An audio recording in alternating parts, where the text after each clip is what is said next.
அனைவருக்கும் இனிய காலை வணக்கம். இன்றைய தினம் குவன்றி தமிழர் நலம்புரி சங்கத்தினுடைய அழைப்பினை ஏற்று இங்கு வருகை தந்திருக்கின்ற உலக பிரசித்தி பெற்ற பேச்சாளர் பேராசிரியர் பெருமதிப்புக்குரிய திருமதி ஜெயந்தஸ்ரீ பாலகிருஷ்ணன் அம்மா அவர்கள் இங்கே வருகை தந்திருக்கின்றார். அவருடைய இனிய குரலால் இந்த புலம்பெயர் மண்ணிலே வாழ்கின்ற பெற்றோர்கள் சரி, ஆசிரியர்கள், மாணவர்கள் அனைவருக்குமே நமது தமிழினுடைய தொன்மை, இனிமை, செம்மை போன்ற பல விழுமியங்களை கொண்ட நமது தமிழ் மொழியின் சிறப்பினை, அந்த தமிழை நாங்கள் ஏன் கற்க வேண்டும், அதை எமது எதிர்கால சமுதாயம் கற்பதற்கு பெற்றோராகிய நாங்களும் ஆசிரியர்களும் என்னென்ன வகையிலே ஒத்துழைப்பை நல்க வேண்டும் என்கின்ற பல அம்சங்களை கொண்ட ஒரு சிறப்புரையினை ஆற்றுவதற்காக அவர் இங்கே வருகை தந்திருக்கின்றார். அவருடைய சிறப்புரை இன்னும் சில நிமிடங்களில் ஆரம்பமாக இருக்கின்றது என்பதை அன்போடு அறிய தருகின்றோம். நன்றி. என்று பாரதி அன்று கண்ட கனவு இன்று நனவாகி வருகிறென்றால் அதற்கு புலம்பெயர் தமிழர்கள் மட்டும் காரணமல்ல. தங்கள் நாவன்மையாலும் தங்களுடைய அளப்பெரிய தியாகங்களாலும் குமரி கண்டத்திலே தோன்றியதாக சொல்லப்பட்ட நமது தாய் தமிழ் மொழியின் இனிமை, செம்மை, அதனுடைய சிறப்புகள், விழுமியங்கள் மற்றும் கலாச்சாரங்கள் என்பவற்றை தாங்கள் கற்பிக்கின்ற கல்விக்கூடங்களோடு நின்று விடாது மாவட்டங்கள், மாநிலங்கள், மாகாணங்கள், என் தாய்நாடு கூட கடந்து உலகில் எங்கெல்லாம் தமிழன் வாழ்கிறானோ அங்கெல்லாம் சென்று அந்த தமிழை வாழ வைக்க வேண்டும். எதிர்கால சந்ததி அந்த தமிழின் அருமையை விளங்கி அதை கற்று எமது தமிழுக்கு நல்ல இருப்பிடத்தை தேடி கொடுக்க வேண்டும் என்கின்ற அந்த முனைப்போடு எத்தனையோ அர்ப்பணிப்பாளர்கள் இந்த உலகிலே பயணித்துக் கொண்டிருக்கின்றார்கள். அந்த வகையிலே உலகின் மிகச்சிறந்த பேச்சாளரும் தமிழ்நாடு, இந்தியாவிலிருந்து இன்று இந்த பிரித்தானியாவுக்கு வருகை தந்திருக்கின்ற பேராசிரியர் முனைவர் பெருமதிப்புக்குரிய திருமதி ஜெயந்தஸ்ரீ பாலகிருஷ்ணன் அம்மாவும் அவருடைய துணைவர் திரு பாலகிருஷ்ணன் ஐயா அவர்களும் இங்கே வருகை தந்திருக்கின்றார்கள். அவர்களோடு இணைந்து பிரித்தானிய தமிழ் பரிசு சபையினுடைய தலைவர், தமிழுக்காக தன்னை அர்ப்பணித்துக் கொண்டிருக்கும் திரு மதிப்புக்குரிய திரு சிவகுருநாத பிள்ளை அவர்களும் அவருடைய துணைவி திருமதி ஞானபூபதி சிவகுருநாத பிள்ளை அம்மா அவர்களும் இங்கே வருகை தந்திருக்கின்றார்கள். அவர்களை உங்கள் எல்லோர் சார்பிலும் மன மகிழ்ச்சியோடு வரவேற்று அவர்கள் மிகுந்த பயணக்கலைப்போடு லண்டனிலிருந்து இங்கே வந்திருக்கின்றார்கள். எனவே அவர்களுடைய அந்த பயணக்கலைப்பை போக்கும் முகமாக நமது குவன்றி தமிழர் நலம்புரி சங்கத்தினுடைய ஒரு பகுதியாக இயங்கி வருகின்ற குவன்றி தமிழ் மொழி கலைக்கழகத்தினுடைய நடன ஆசிரியர்கள் ஒருவரான பரத கலா வித்தகர் கலைமானி ஸ்ரீமதி சத்யகௌரி ஜெயசீலன் அவர்களுடைய மாணவிகள் வழங்க இருக்கின்ற ஒரு வரவேற்பு நடனம் ஆரம்ப நிகழ்வாக இடம்பெற இருக்கும். அதற்கு முன்பதாக நாங்கள் எந்த ஒரு நிகழ்வினை தொடங்கும் என்பதும் முன்பாகவும் நாங்கள் ஒரு நிமிட அகவணக்கம் செலுத்தி இந்த நிகழ்வினை ஆரம்பிப்போம். எனவே தயவு செய்து அனைவரும் எழுந்து நின்று ஒரு நிமிடம் அகவணக்கம் செலுத்துவோம்.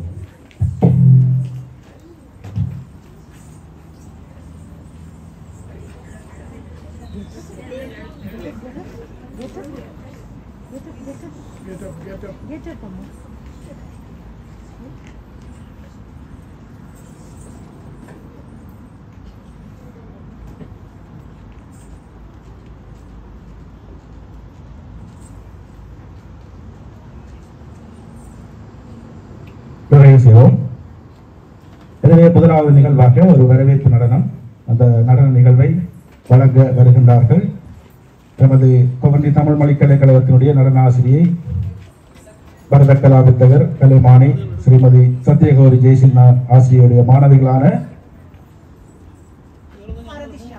செல்வி ஆரதி சியாமலன், செல்வி ஜெயதிகா ஜெயதீஸ்வரன், செல்வி சஸ்மிதா பாஸ்கரன் ஆகியோர் இந்த அரங்கத்திலே உங்கள் கண்களுக்கு விருந்தாக ஒரு வரவேற்பு நடனத்தினை தர இருக்கின்றார்கள். அங்கே உங்கள் பலத்த கரகோஷத்தின் மத்தியில்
பிரதி சனிக்கிழமை தோறும் தமிழ் பாடங்களும் பிரதி ஞாயிற்றுக்கிழமை தோறும் சனி மற்றும் ஞாயிற்றுக்கிழமைகளில் கலை பாடங்களும் நாங்கள் இங்கே பயிற்றுவித்து வருகின்றோம்.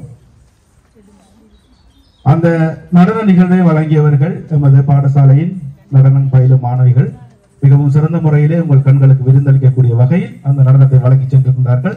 அவர்களுக்கு நன்றியை தெரிவித்துக் கொண்டு தொடர்ந்தும் அடுத்த நிகழ்வாக இடம்பெற இருப்பது வரவேற்புரை.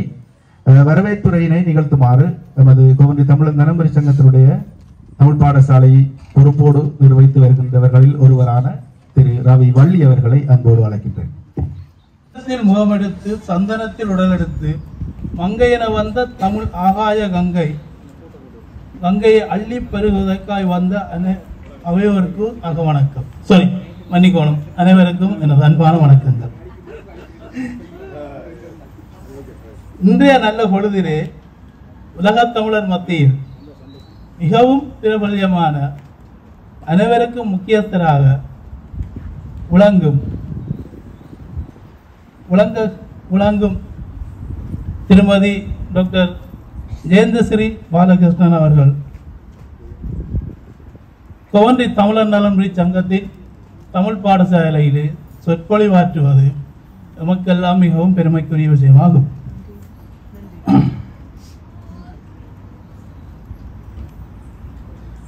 பேராசிரியரை தெரியாதவர்கள் யாரும் கிடையாது.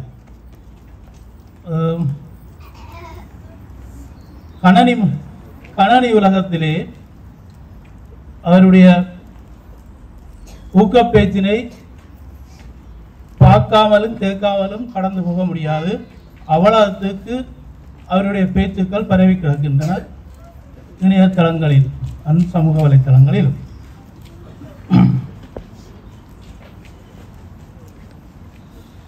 அன்னை அவர்கள் நீண்ட தூர பயணத்தில் பல சிரமங்களுக்கு மத்தியில் இங்கே வந்திருப்பது எங்களுக்கு மகிழ்ச்சியை அளிக்கின்றது. அத்துடன் அவரது கணவராகிய பெருமதிப்புக்குரிய உயர் திரு பாலகிருஷ்ணன் அவர்களையும் அன்னை அவர்களையும் வருக வருகவென அன்புடன் வரவேற்கின்றேன்.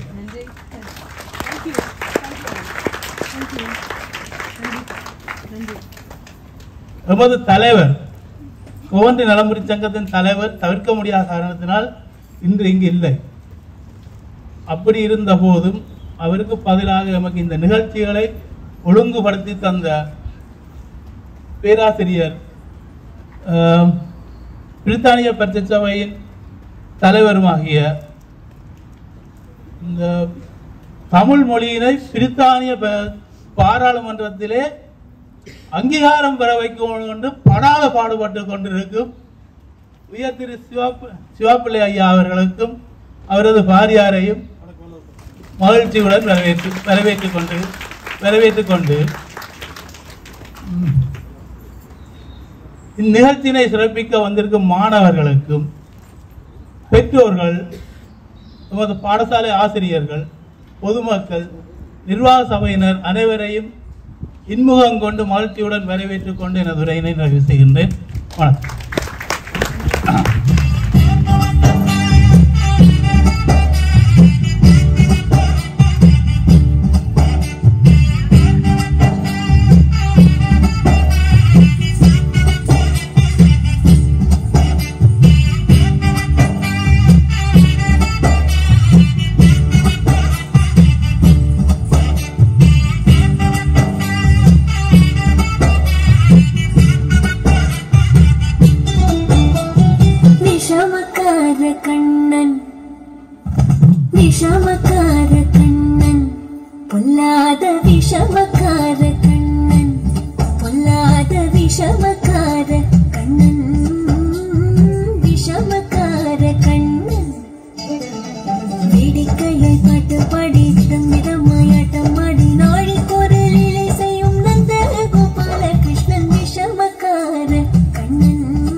பிள்ளை பாட்டு பாடி தங்கமையாட்டமாடி நாளைக்கு ஒரு லீலை செய்யும் நந்த கோபால கிருஷ்ணன் விஷமக்கார கண்ணன் விஷமக்கார கண்ணன் விஷமக்கார கண்ணன் தன்னாத விஷமக்கார கண்ணன் தன்னாத விஷமக்கார கண்ணன் தன்னாத விஷமக்கார கண்ணன் தன்னாத விஷமக்கார கண்ணன் தன்னாத விஷமக்கார கண்ணன்.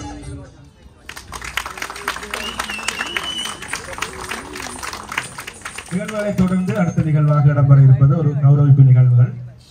அந்த வரிசையிலே முதலாவதாக நாங்கள் இந்த மேடைக்கு அழைக்க இருப்பது இந்தியாவிலிருந்து பயணித்திருக்கும் நமது பேச்சாளரோடு கூடவே பல ஒத்துழைப்புகளை நல்கிக் கொண்டிருக்கின்ற பெரும் மதிப்புக்குரிய திரு பாலகிருஷ்ணன் ஐயா அவர்களை மேடைக்கு அழைக்கின்றோம்.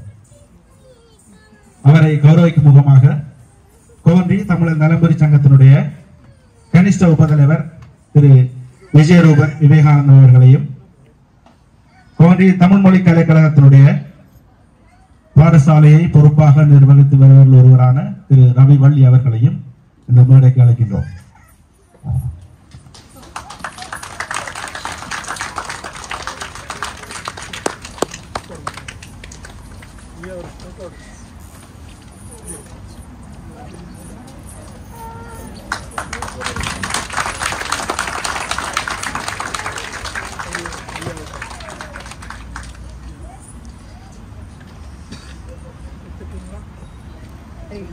Action replay. Ruben, action video. Same. Action. Same artist.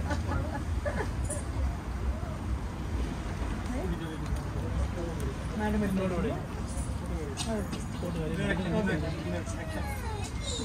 action cut time. One more time. One more time. Okay.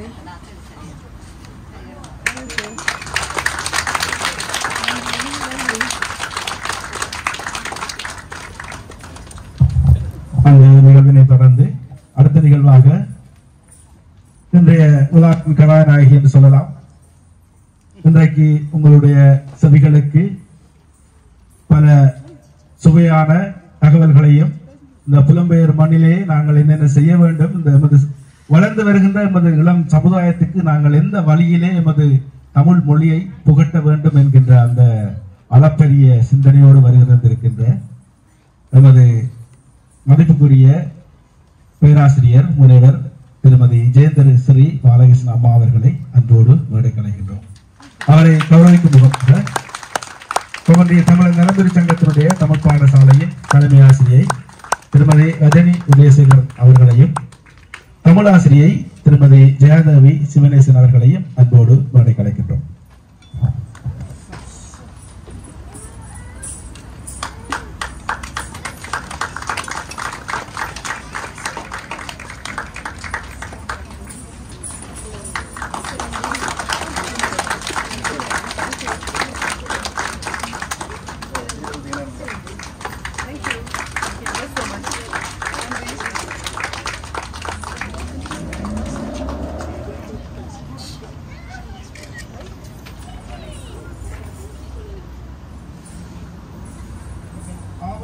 எதிர்பார்த்து காத்திருக்கின்ற எங்களுடைய சிறப்புரை இப்பொழுது ஆரம்பமாக இருக்கின்றது. எனவே அந்த சிறப்புரையினை வழங்குவதற்காக இன்று வருகை தந்திருக்கின்ற பேராசிரியர் அவர்களை அன்போடு மேடை கலக்கின்றோம்.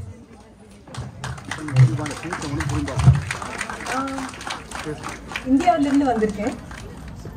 தமிழ் கூறும் நல்லுலகமான தமிழ்நாட்டிலிருந்து வந்திருக்கேன். தமிழ்நாட்டிலும் கோயம்புத்தூர்லேருந்து வந்திருக்கேன். எங்க ஊர்ல ஒரு பழக்கம் உண்டு, யாராவது வணக்கம் சொன்னா உடனே எல்லோரும் திருப்பி வணக்கம் சொல்லுவோம். வணக்கம் வணக்கம். ஏன்னா நீங்க சொன்னா மட்டும்தான் முன்னால் இருக்கக்கூடிய குழந்தைகளுக்கு வணக்கம் சொல்லணும் அப்படின்னு தெரியும். எத்தனை குழந்தைகளுக்கு நான் பேசக்கூடிய இந்த தமிழ் புரியும் அப்படிங்கிறது கூட எனக்கு தெரியல.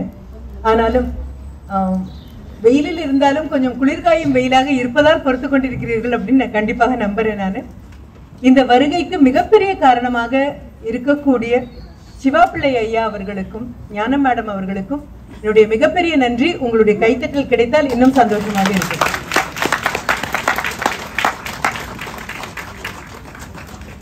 அடுத்ததாக இங்கே உங்களை சந்திப்பதற்காக மிக அழகான ஒரு வாய்ப்பை ஏற்படுத்தி கொடுத்த கவென்ட்ரி தமிழ் நலம்புரி சங்கத்திற்கு என்னுடைய இரண்டாவது நன்றியை மறுபடியும் தெரிவித்துக் கொள்கிறேன். ஆனால் இத்தனை பேருக்கு முன்னால் இறைவனுக்கு மிகப்பெரிய நன்றி சொல்ல வேண்டும். 7:16க்கு ஓஸ்டனில் இருந்து ஒரு வண்டி கிளம்பும் என்று காத்திருந்து 7:16 கடந்து 7:17, 18, 19, 20 இனி டிலேட் என்ற ஒரு போர்டு வர அதற்கும் பின்னால் எப்பொழுது வந்து சேருவோம் என்று தெரியாமல் திடீரென்று வண்டி வந்துவிட்டது என்று அங்கே இருந்த பலகையில் மாறுவதற்கு முன்னால் ஐயா கண்டுபிடிக்க தலைதெறிக்க ஒரு ஓட்டம் ஓடி ஏறுவோமா என்று எங்களுக்கு நம்பவே முடியவில்லை. ஏறி அமர்ந்து மூச்சு விட்டதற்கு பின் ஆமாம் ஏறி அமர்ந்து விட்டோம், இனி பத்திரமாக போய் சேர்ந்து விடுவோம் என்ற நம்பிக்கை வர எங்களை அழைத்து வந்த இறைவனுக்கு மிக மிக பெரிய நன்றி. இன்னும் இன்றளவு இந்த நிமிடம் வரை என்னால் நம்ப முடியவில்லை. வந்து வண்டியில் நாங்கள் இங்கே இறங்கும் பொழுது தொடங்கிய பாட்டு வருகவே வருகவே. ஆனால் நாங்கள் வந்திருந்த கோலத்தை பார்த்திருந்தீர்கள் என்றால் கண்டிப்பாக வருகவே வருகவே என்று பாட முடியாது. அப்படி வந்திருந்த ஆட்கள் வந்து அமர்ந்தவுடன் எங்களுக்கு மிகுந்த பரிவோடும் பாசத்தோடும் அன்போடும் அனுசரணையோடும் அக்கறையோடும் உணவு தந்த அத்தனை பேருக்கும் மிகப்பெரிய நன்றி. மிக சுவையான உணவாக இருந்தது. இங்கிருந்தபடியே தமிழ்நாட்டுக்கு திரும்பி போன ஒரு உணர்வு ஒரு வினாடியில் எங்களுக்கு கிடைத்தது. அதற்கு மிகப்பெரிய நன்றி. உங்களை காக்க வைத்து விட்டோம், அதையும் பொறுமையோடு ஏற்றுக்கொண்டிருந்த அதற்கு இன்னொரு பெரிய நன்றி. வந்தவுடன் அதே பாடல் வருகவே வருகவே என்று கண்கொள்ளா காட்சியாக 3 குழந்தைகள் கண்முன்னால் ஆட முகத்தில் புன்சிரிப்பே மாறாமல் அவர் ஆடிக்கொண்டிருந்த பொழுது எனக்கு மிகவும் ஆச்சரியமாக தோன்றியது. பாடலின் பொருள் புரிந்துதான் குழந்தைகள் ஆடுகிறார்களா என்று. ஆனால் கண்டிப்பாக பொருள் புரிந்துதான் ஆடுகிறார்கள் என்று தோன்றியது. 2 பக்கமும் பார்த்து இருக்கக்கூடிய எல்லோரையும் வருகவே வருகவே என்று அன்போடு அவர்கள் கூப்பிட்ட பொழுது கண்டிப்பாக பொருள் புரிந்திருக்கும் என்றுதான் எனக்கு புலப்பட்டது. அதற்கு பின்னால் மிக அழகாக ஒரு வரவேற்புரை. அது முடிந்ததற்கு பின்னால் வந்த 3 குழந்தைகள், அதிலும் ஒரு குறும்புக்கார கண்ணனின் புருவத்தில் என்ன ஆனது என்று தெரியவில்லை. ஒரு பேண்டைடு ஒன்று ஒட்டப்பட்டிருந்தது. அதையும் நினைத்தேன், குறும்பு அதிகமாக செய்ய போக குறும்புக்கார கண்ணனுக்கு கிடைத்த பரிசாக கூட இருக்கலாம் என்று. அந்த குழந்தைகளும் புரிந்து ஆடினார்களா என்று தெரியாது. ஆனால் குறும்புக்கார கண்ணனின் முகத்தில் அவ்வளவு பெரிய சந்தோஷம், அவ்வளவு பெரிய சந்தோஷம். அதுவும் வெண்ணெய் பாத்திரத்தை மூட வைக்க வேண்டாம், நான் வள்ளி திம்பதை எல்லாரும் பார்த்து கொண்டிருக்க வேண்டும், அம்மாவிடம் புகார் சொல்லக்கூடாது, அத்தனைக்கும் முகத்தில் அவ்வளவு அழகான பாவம். பக்கத்தில் இருந்த 2 பெண் குழந்தைகள் முகத்தில் அவ்வளவு பெரிய கவலை, அத்தனை பெரிய வருத்தம், சந்தோஷம். கண்டிப்பாக பாடல் புரியாமல் அந்த குழந்தைகளால் ஆடி இருக்க முடியாது. ஆனாலும் அவர்கள் ஆடியதுதான் ஆட்டம். அவ்வளவு அழகாக இருந்தது. அந்த 2 நடனம் ஆடிய அந்த 2 குழுக்களுக்கும் கரகோஷம் கண்டிப்பாக வேண்டும். ஏனோ தானோ என்று சிக்கனமாக கைத்தட்டாமல் மனதில் அத்தனை அன்போடு கைத்தட்ட வேண்டும். கண்கொள்ளா காட்சி என்பதுதான் சத்தியம். இன்று இறைவன் தங்கத்தால் ஆன பேனாவில் நல்ல மை நிரப்பி உன்னுடைய இந்த நாள் இனிய நாள் என்று எழுதி வைத்திருக்க போகத்தான் என்னால் இங்கு வர முடிந்தது. ஆசிரியர்களுக்கு மிகப்பெரிய நன்றி. இந்த தமிழை கேட்பதற்காக வந்திருக்கக்கூடிய அத்தனை பேருக்கும் நன்றி. உளவியல் ரீதியாக எப்பொழுதும் ஒரு கருத்தை சொல்வார்கள். எப்பொழுது மக்கள் கூடுவார்கள், எப்பொழுது மக்கள் ஒன்றாக இணைவார்கள் என்று கேட்டால் 2 காரணங்களை கூறுவார்கள். ஒன்று, அச்சம் ஏற்படும் போது மக்கள் ஒன்றாக கூடுவார்கள். இன்னொன்று, குற்ற உணர்வு வரும்போதும் ஒன்றாக கூடுவார்கள். வேற்று மண்ணில் கொண்டு வந்து குழந்தைகளை நட்டு இந்த குழந்தைகள் தமிழ் படிக்க வேண்டும், ஆட வேண்டும், பாட வேண்டும் என்று ஆசைப்படும் பொழுது அடிமனத்தில் தோன்றக்கூடிய ஒரு அச்சம். நாம் எதிர்பார்க்கும் அளவு குழந்தைகள் வராமல் போனால் என்ன செய்வோம்? நமக்கு கிடைத்த அழகான வாய்ப்பை குழந்தைகளுக்கு தர இயலாமல் போனால் என்ன செய்வோம்? நாம் பாடி திரிந்து ஆடி கழித்த அந்த சூழலை நம் குழந்தைகள் பெறாமல் போனால் அந்த குற்றத்தை நாம் எப்படி ஏற்றுக்கொள்வோம் என்ற குற்ற உணர்வும் அச்சமும் கலக்க இன்னொரு மண்ணில் வந்து வேர்பெற்றிருக்கக்கூடிய உங்களுக்கு முதலில் என்னுடைய வாழ்த்துக்களை தான் நான் சொல்ல வேண்டும். மிக கடுமையான ஒரு காலத்திற்குள் தான் நீங்கள் வந்திருக்க கூடும். சந்தோஷமாக ஆடிப்பாடி இருந்த இடத்தை விட்டு புறப்பட்டு வந்திருக்கிறீர்கள். உங்களிடம் சொல்ல வேண்டிய ஒரு செய்தி உங்களுக்கே தெரிந்தாலும் எங்கிருந்தோ ஒரு பெண்மணி வந்து அதை சொல்லும் பொழுது இன்னும் கேட்கலாமே என்று உங்களுக்கு தோன்றும். உங்களுடைய இடத்திலிருந்து உங்கள் குழந்தைகளை பார்த்து, உங்களுடைய பார்வையிலிருந்து என் குழந்தைகள் இதெல்லாம் செய்ய வேண்டும், தமிழை தலையில் தூக்கி நடக்க வேண்டும், தமிழை கொண்டாட வேண்டும், உலகெங்கும் தமிழை கொண்டு செல்ல வேண்டும் என்று விரும்பக்கூடிய நீங்கள் ஒரு வினாடி உங்கள் இருப்பிடத்திலிருந்து எழுந்து வந்து உங்கள் குழந்தைகளின் இருப்பிடத்தில் ஒரு வினாடி அமர்ந்து பாருங்கள். காட்சி முற்றிலும் வேறாக தெரியும். நீங்கள் பார்க்கக்கூடிய அந்த பண்பாடு, நீங்கள் பார்க்கக்கூடிய அந்த கலாச்சாரம் அவர்களுக்கு முற்றிலும் பரிச்சயம் இல்லாதது. வீட்டுக்குள் மட்டும்தான் அவர்கள் பார்க்கக்கூடிய ஒன்று. வேண்டுமானால் சனிக்கிழமையும் ஞாயிற்றுக்கிழமையும் உங்களால் அமைக்கப்பட்ட இந்த தமிழ் கூறும் நல்லுலகம் தமிழை வளர்ப்பதற்காக ஏற்படுத்திய இந்த களத்தில் அவர்கள் பார்க்கலாம். ஆனால் அவர்களுக்கு இந்த வாழ்க்கை முற்றிலும் புதிதான ஒன்று. புதிரான ஒன்று. இது அவர்களுக்கு தெரியாத ஒன்று. வீட்டின் வாசல் கதவுகளையும் வீட்டின் சுவர்களையும் தாண்டி வெளியுலகத்திற்கு அவர்கள் வரும்போது பார்க்கக்கூடிய காட்சி முற்றிலும் முற்றிலும் வேறான ஒன்று. இதை மனதில் ஒரு நிமிடம் எடுத்துக்கொள்வோம். நீங்கள் செய்யும் எல்லா முயற்சிகளும் அழகானவை, நீங்கள் செய்யும் எல்லா முயற்சிகளும் அபாரமானவைதான். ஆனால் காட்சி வேறாக. இதை சொல்லும் பொழுது ஒரு மிக அழகான மிருக காட்சி சாலை. அந்த மிருக காட்சி சாலையில் ஒரு தாய் ஒட்டகம், ஒரு குழந்தை ஒட்டகம், 2 பேரும் நின்று கொண்டிருக்கிறார்கள். எதற்காக இந்த மிருக காட்சியில் இருக்கிறோம் என்று கூட அந்த குழந்தை ஒட்டகத்திற்கு, அந்த குட்டி ஒட்டகத்திற்கு தெரியாது. அது இதுவரை வேற எதையும் பார்த்தது கூட கிடையாது. அம்மாவிடம் அந்த குழந்தை கேட்கிறது. என்ன கேட்கிறது என்றால், எதற்காக எனக்கு இவ்வளவு நீளமான கால்கள்? தாயாக இருக்கக்கூடிய ஒட்டகம் சொல்கிறது, பாலைவனத்தில் மணல் நிரம்பி இருக்கும், புதிய புதிய நடக்கும் பொழுது கால்கள் உள்ளே மாட்டிக்கொள்ளும். மாட்டிக்கொள்ளாமல் இருக்க வேண்டும் என்றால் பாலைவனத்தில் வாழக்கூடிய அந்த ஒட்டகத்திற்கு கால்கள் கண்டிப்பாக நீளமாகத்தான் இருக்க வேண்டும். ஓஹோ, அப்படியா? சரி. என்னுடைய முகத்தில் இருக்கக்கூடிய மூக்கின் நாசி துவாரங்கள் ஏன் இப்படி புடைத்து எழுந்து விகாரமாக இருக்கின்றன? அதற்கு வேறொன்றும் காரணம் இல்லை. அழகான மூக்கு உனக்கு ஏன் அமையவில்லை என்றால், பாலைவனத்தில் திடீரென்று ஒரு புயல் காற்று வீசும். அதிலிருந்து புறப்பட்டு வரக்கூடிய சூடான மணல் உனது நாசி துவாரங்களில் போய்விடக் கூடாது என்று இயற்கையாகவே அதை ஒரு புடைப்போடு செய்திருக்கிறது. ஓஹோ, அப்படியா? எனது கண்ணின் இமைகள் எதற்காக இவ்வளவு நீண்டு இருக்கின்றன? எனக்கு புரியவில்லையே. தாய் ஒட்டகம் சொல்கிறது, ஐயோ, இது கூட உனக்கு புரியவில்லையா?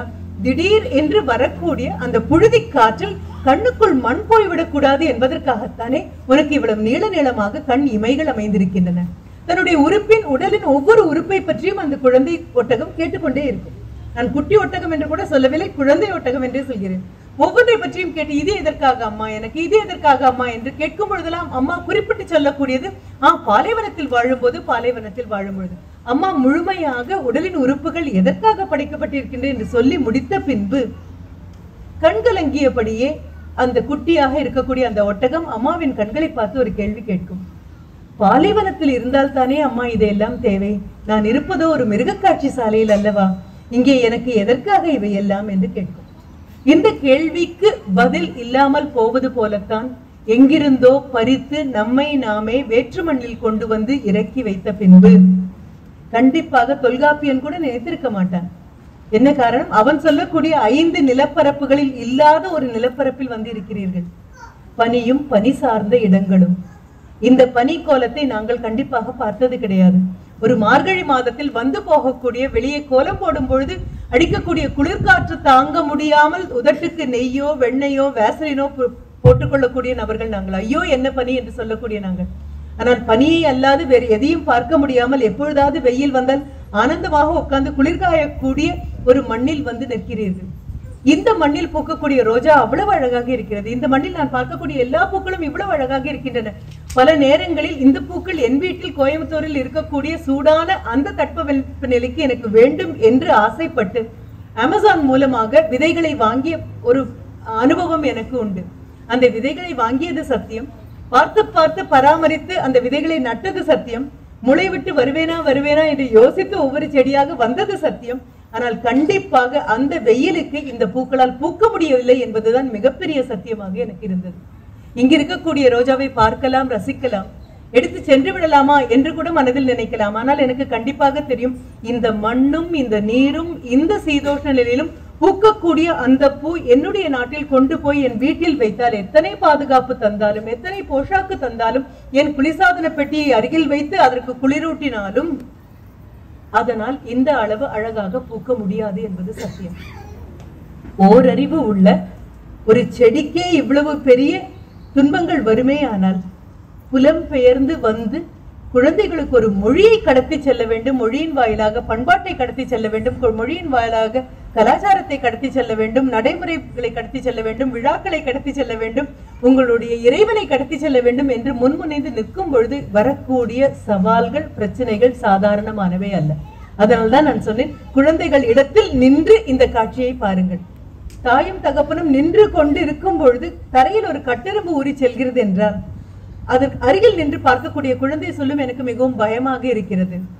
மிக உயரமாக இருந்த அந்த கட்டெரும்பை பார்க்கும்போது உங்களுக்கு அது பயமாக தோன்றாது. இதை பார்த்தெல்லாம் பயப்படலாமா என்று கேட்பீர்கள். குழந்தை உயரத்திற்கு முழங்காலை மடித்து பக்கத்தில் உட்கார்ந்து அந்த கட்டெரும்பை பார்க்கும் பொழுது உங்களுக்கு தெரியும், கட்டெரும்பு குழந்தையின் பார்வையில் மிக பிரம்மாண்டமானது. அதை போல எப்படியும் நம் மொழியை கொண்டு செல்ல வேண்டும் என்ற முனைப்போடு இருக்கும் பொழுது முதலில் ஒன்றை ஒத்துக்கொள்ள வேண்டும். உங்கள் மண்ணில் இருக்கக்கூடிய வேப்ப மரமும் முருங்கை மரமும் இங்கே எப்படி வளர மறுக்கின்றனவோ, வளர எங்களால் முடியாது என்று தவிக்கின்றனவோ, அந்த தவிப்பை போலேதான் வேறொரு மண்ணில் கொண்டு வந்து நீங்கள் நிறுத்தி இருக்கக்கூடிய குழந்தைகள் வாயை திறந்து சொல்ல முடியாத தவிப்பு. அதற்கு நடுவில் தான் இவ்வளவு அபாரமான ஒரு நடனம், அதற்கு நடுவில் தான் ஒரு குறும்பு செய்யக்கூடிய கிருஷ்ணன், அதற்கு நடுவில் தான் வருகவே வருகவே. இப்பொழுது புரியுது என்றால் இன்னும் அழகாக அந்த குழந்தைகளுக்காக ஒரு தடவை கை தட்டலாம். நீங்கள் எல்லாம் வசதியாக இருக்கும் பொழுது, எல்லாம் அழகாக இருக்கும் போது வளர்வது என்பது ஒரு அசாத்தியமான காரியமே இல்லை. எல்லாம் எதிர்மறையாக இருக்கும் பொழுது, எல்லாம் கடினமாக இருக்கும் பொழுது, பாலைவனத்தில் விதையை தூவி அந்த பாலைவனத்தில் அந்த விதை முளைக்க வேண்டும் என்று எதிர்பார்க்கும் பொழுது அது முளைத்து நின்று விருட்சமாக 4 பேருக்கு நிழல் கொடுக்க வேண்டும் என்றால் அது மிகவும் கடினமான காரியம். இப்பொழுது நீங்கள் தட்டிய கைகள் யாருக்காக என்றால் உங்களுக்காக அல்ல. உங்களுடைய விருப்பங்களை, தங்களுக்கு விருப்பம் இருக்கிறதோ இல்லையோ, புரிகிறதோ புரியவில்லையோ, எந்த கவலையும் இல்லாமல் தாயும் தகப்பனும் சனிக்கிழமையும் ஞாயிற்றுக்கிழமையும் அனுப்பக்கூடிய வகுப்புகளுக்கு நாங்கள் வர வேண்டும் என்று வரக்கூடிய அந்த குழந்தைகளுக்காக நீங்கள் கைத்தட்டினீர்கள். அவர்களிடம் நீங்கள் கேட்டது கூட கிடையாது, உனக்கு இது வேண்டுமா, உனக்கு இது தெரியுமா என்று கேட்டது கூட கிடையாது. உங்களிடம் யாராவது எந்த நாட்டு பிரஜை என்று உங்களை கேட்பார்களே, ஆனால் நாட்டு பிரஜை அல்ல. உங்களை பார்த்த அடுத்த நிமிடம் நீங்கள் உடனே சொல்லக்கூடியது ஸ்ரீலங்கன் தமிழ் என்று சொல்வீர்கள், அல்லது இந்தியாவிலிருந்து தமிழ்நாட்டிலிருந்து வந்திருக்கிறேன் என்று சொல்வீர்கள். உங்கள் வேர்கள் அங்கேதான் உள்ளன. அந்த வேர்கள் அங்கே இருப்பதன் காரணமாக பெயர்த்து நிலத்தோடு பெயர்த்து இங்கே வந்த பின்பு கிளைகள் பூக்கள் எல்லாம் அழகாக இருக்கின்றன. ஆனால் உங்களிடமிருந்து விழுந்த விதையாகிய உங்கள் குழந்தை இந்த மண்ணில் பிறந்த குழந்தை. இந்த மண்ணில் பிறந்த அந்த குழந்தைக்கு அந்த மண்ணை நீங்கள் உங்கள் கற்பனையால் காட்ட முடியும், காட்சிகளாக காட்ட முடியும், விடுமுறை நாட்களில் கூட்டிக் கொண்டு திருப்பி கொண்டு வர முடியும். தாத்தா பாட்டியிடம் குழந்தைகளால் அந்த தமிழில் பேசக்கூட முடியாது என்பது சத்தியம். அங்கே இருக்கக்கூடிய நபர்கள் உடனடியாக கேட்கக்கூடியது, வீட்டில் தமிழில் பேச மாட்டீர்களா, தமிழ் அல்லவா குழந்தைக்கு வர வேண்டும் என்று கேட்கக்கூடிய அவர்களுக்கு புரியாத ஒரு விஷயம் என்னவென்றால், இந்த மண்ணில் எல்லோரும் வேறு மொழியில் பேசும் பொழுது உங்கள் குழந்தை வீட்டில் ஒரு மொழியும் வெளியே ஒரு மொழியும், வீட்டில் ஒரு கலாச்சாரமும் வெளியே ஒரு கலாச்சாரமும், வீட்டில் ஒரு பண்பாடும் வெளியே ஒரு பண்பாடுமாக 2 துருவங்களுக்கு இடையில் சிக்கிக் கொண்டிருக்கிறது என்பது தெரிய வேண்டும். இது புரியும் பொழுது இன்னும் அனுசரணையோடு, இன்னும் பரிவோடு குழந்தைகளை அணுகுவோம். கண்டிப்போடு இல்லாமல், கடுமையாக இல்லாமல், இன்னும் அனுசரணையோடு, இன்னும் பரிவோடு, இன்னும் புரிதலோடு குழந்தையிடம் அனுபவம். உங்களுடைய குழந்தை காலம் அல்ல அந்த குழந்தையின் குழந்தை காலம், உங்களுடைய இளமை பருவம் அல்ல அந்த குழந்தையின் இளமை பருவம். நீங்கள் எதையும் இழக்கவில்லை என்பதையும் புரிந்து கொள்ளுங்கள். உங்கள் குழந்தைக்கு பெரும்பாலும் இறைவனிடம் கேட்கக்கூடியது, எனக்கு கிடைக்காததெல்லாம் என் குழந்தைக்கு கிடைக்க வேண்டும். ஆனால் நீங்கள் கேட்பது என்ன தெரியுமா? எனக்கு கிடைக்காததெல்லாம் என் குழந்தைக்கு கிடைக்க வேண்டும், எனக்கு கிடைத்ததும் என் குழந்தைக்கு கிடைக்க வேண்டும். எனக்கு கிடைத்த இளமை பருவம், எனக்கு கிடைத்த தமிழ், எனக்கு கிடைத்த சந்தோஷம், எனக்கு கிடைத்த ஆடல், எனக்கு கிடைத்த பாடல். எதை இப்படி குழந்தைகளிடம் எப்படி கடத்தி கொண்டு போவது? மிகவும் கடினமான விஷயம். ஆனால் இதை சுலபமாக மாற்ற முடியும். ஒரு அடுக்குமாடி குடியிருப்பில் நீங்கள் இருப்பீர்களே, ஆனால் அடுக்குமாடி குடியிருப்பில் அடுத்த வீட்டில் இருக்கக்கூடிய குழந்தை ஒரு மொழி பேச, பக்கத்து வீட்டு குழந்தை ஒரு மொழியில் பேச, எதிர் வீட்டு குழந்தை ஒரு மொழியில் பேச, உங்கள் குழந்தைக்கு அந்த 3 பேரும் நண்பர்களாக இருப்பார்களே, ஆனால் நீங்கள் அந்த குழந்தையை கட்டாயப்படுத்தாமலேயே விளையாடுவதற்காகவும் நட்பை பண்ணுவதற்காகவும் அந்த குழந்தைக்கு அத்தனை மொழிகளும் சுலபமாக வந்து சேரும். அப்படிப்பட்ட சூழலில் நீங்கள் இல்லை. அடுத்த வீடும் எதிர்த்த வீடும் பக்கத்து வீடும் எல்லாம் வேற்று மொழியை பேச, வீட்டில் மட்டும் நீங்கள் உங்கள் மொழியை பேச, பல நேரங்களில் நீங்கள் தமிழில் பேச, உங்கள் குழந்தை ஆங்கிலத்தில் பதிலளிக்க வரக்கூடிய இந்த கடுமையான சூழல் இங்கு மட்டும் நிலவவில்லை. ஏதோ இங்கிலாந்திற்கு புலம்பெயர்ந்து வந்துவிட்டோம், எங்களுக்கு மட்டும் தானா இந்த கஷ்டம்? இல்லை. நீங்கள் விட்டு வந்திருக்கக்கூடிய இலங்கையும் நீங்கள் விட்ட போது இருந்த இலங்கை அல்ல. இப்பொழுது அதுவும் 30 வருடங்களுக்குள் மாறி போயிருக்கிறது. நீங்கள் விட்டு வந்த தமிழ்நாடு அல்ல இப்பொழுது இருக்கக்கூடிய தமிழ்நாடு. அங்கும் 30 வருடங்களுக்குள் அல்லது 20 வருடங்களுக்குள், இல்லை 5 வருடங்கள் தான் ஆயிற்று என்றால் 5 வருடங்களுக்குள் தமிழ்நாடும் மாறி போயிற்று. அங்கும் பப்ளிக் ஸ்கூல்ஸ் என்று சொல்லக்கூடிய மிகப்பெரிய பள்ளிக்கூடங்களிலோ, இன்டர்நேஷனல் ஸ்கூல்ஸ் என்று சொல்லக்கூடிய அயல்ல பல நாட்டு குழந்தைகள் ஒன்றாக படிக்கக்கூடிய அந்த பள்ளிக்கூடங்களில் படிக்கக்கூடிய தமிழ்நாட்டு குழந்தைகளுக்கும் தமிழ் வரவில்லை என்பதுதான் சத்தியம். அந்த குழந்தைகளும் பெற்றோரிடம் ஆங்கிலத்தில் தான் பேசுகிறார்கள் என்பது சத்தியம். ஏதோ இங்கு மட்டுமே இது நடப்பதாக நினைத்து குற்ற உணர்வை மனதில் தக்க வைத்துக் கொள்ள வேண்டாம் என்பதற்காகத்தான் இத்தனை பீடிகை, இத்தனை முன்னுரை. செயற்கரிய செய்யக்கூடிய ஒரு செயலில் நீங்கள் நின்று கொண்டிருக்கிறீர்கள். பெரும்பாலும் என் கண் முன்னால் உட்கார்ந்திருக்கக்கூடியது, அது முதல் வரிசைக்குள் உட்கார்ந்திருக்கக்கூடியது எல்லாமே அம்மாக்களாக இருக்கிறீர்கள். தாய்மொழி என்று பெயர். ஏன் அது தாய்மொழி என்றால், குழந்தை கருவில் வந்த அடுத்த நிமிடமே தாய் தனது அச்சங்களையும் தனது ஆசைகளையும் தனது துக்கங்களையும் தனது சந்தோஷங்களையும் மனதுக்குள் அகவணக்கம் நீங்கள் சொன்னதை போல அகமொழியால் ஒரு மொழியால் பேசிக்கொண்டே இருக்கிறாள் என்றால் அது அந்த குழந்தைக்கு தாய்மொழி. எந்த குடும்பத்தில் பிறக்க போகிறோம் என்பதற்கும் முன்பே எந்த மொழியில் பிறக்க போகிறோம் என்பது தீர்மானிக்கப்படுகிறது. நீங்கள் பேசி பேசி உங்கள் குழந்தையின் காதில் விழுந்த மொழி வெளியே வந்த போது வேற்று மொழியோடு கலக்கும் பொழுது கண்டிப்பாக மறந்து போக வாய்ப்புகள் அதிகம். இப்பொழுது முதல் படியாக என்ன செய்யலாம்? வீட்டிற்குள் என்ன செய்யலாம்? தமிழிலேயே பேசுவதால் என் குழந்தைக்கு தமிழ் வருமா? இல்லை. கண்டிப்போடும் கடுமையோடும் முகத்தை வைத்துக் கொண்டு தமிழை பேசினால் என் குழந்தை பயந்து தமிழ் பேசி விடுமா? கண்டிப்பாக இல்லை. உணர்வுகளை குழந்தை வெளியே காட்டுவதற்கு உகந்த ஒரு மொழியாக தமிழ் மொழியை உங்களால் மாற்ற முடியுமே. ஆனால் எதற்காக சொல்கிறேன்? ஆடிய குழந்தைகள் புரிந்து ஆடினார்களா என்று எனக்கு தெரியவில்லை என்று மீண்டும் மீண்டும் சொன்னேன். ஆனால் எந்த நேரத்தில் முகபாவம் எப்படி இருக்க வேண்டுமோ, எந்த நேரத்தில் சிரிக்க வேண்டுமோ, எந்த நேரத்தில் முகத்தில் கவலையை காட்ட வேண்டுமோ, அது அத்தனையும் குழந்தைகள் மனப்பாடம் செய்து ஒரு ஸ்பாஞ்ச் என்று சொல்லுவோமே, அதால் ஒத்தி எடுத்ததை போல அவ்வளவு அழகாக அவர்களால் செய்ய முடியும் என்றால் தமிழ் படிப்பது மிகவும் சுகமான அனுபவமாக மாற்றுவதற்கு களம் இறங்க வேண்டும். தமிழ் பள்ளிகளுக்கு வரும்பொழுது சுகமாக இருக்கிறோம், சந்தோஷமாக இருக்கிறோம், ஆடுகிறோம், பாடுகிறோம், கலகல என்று பேசுகிறோம், புதிய நட்புகளை உருவாக்கிக் கொள்கிறோம் என்று சனிக்கிழமை வரும், என்று ஞாயிற்றுக்கிழமை வரும், வாரம் முழுவதும் சனியும் ஞாயிறும் வராதா என்று உங்கள் குழந்தைகள் ஏங்கும் அளவிற்கு தமிழ் சூழலை பள்ளிக்கூடங்கள் உருவாக்கி தர வேண்டும். தமிழ் மொழியை அல்ல, தமிழ் சூழலை. தமிழ் சூழல் என்பது முற்றிலும் வேறானது.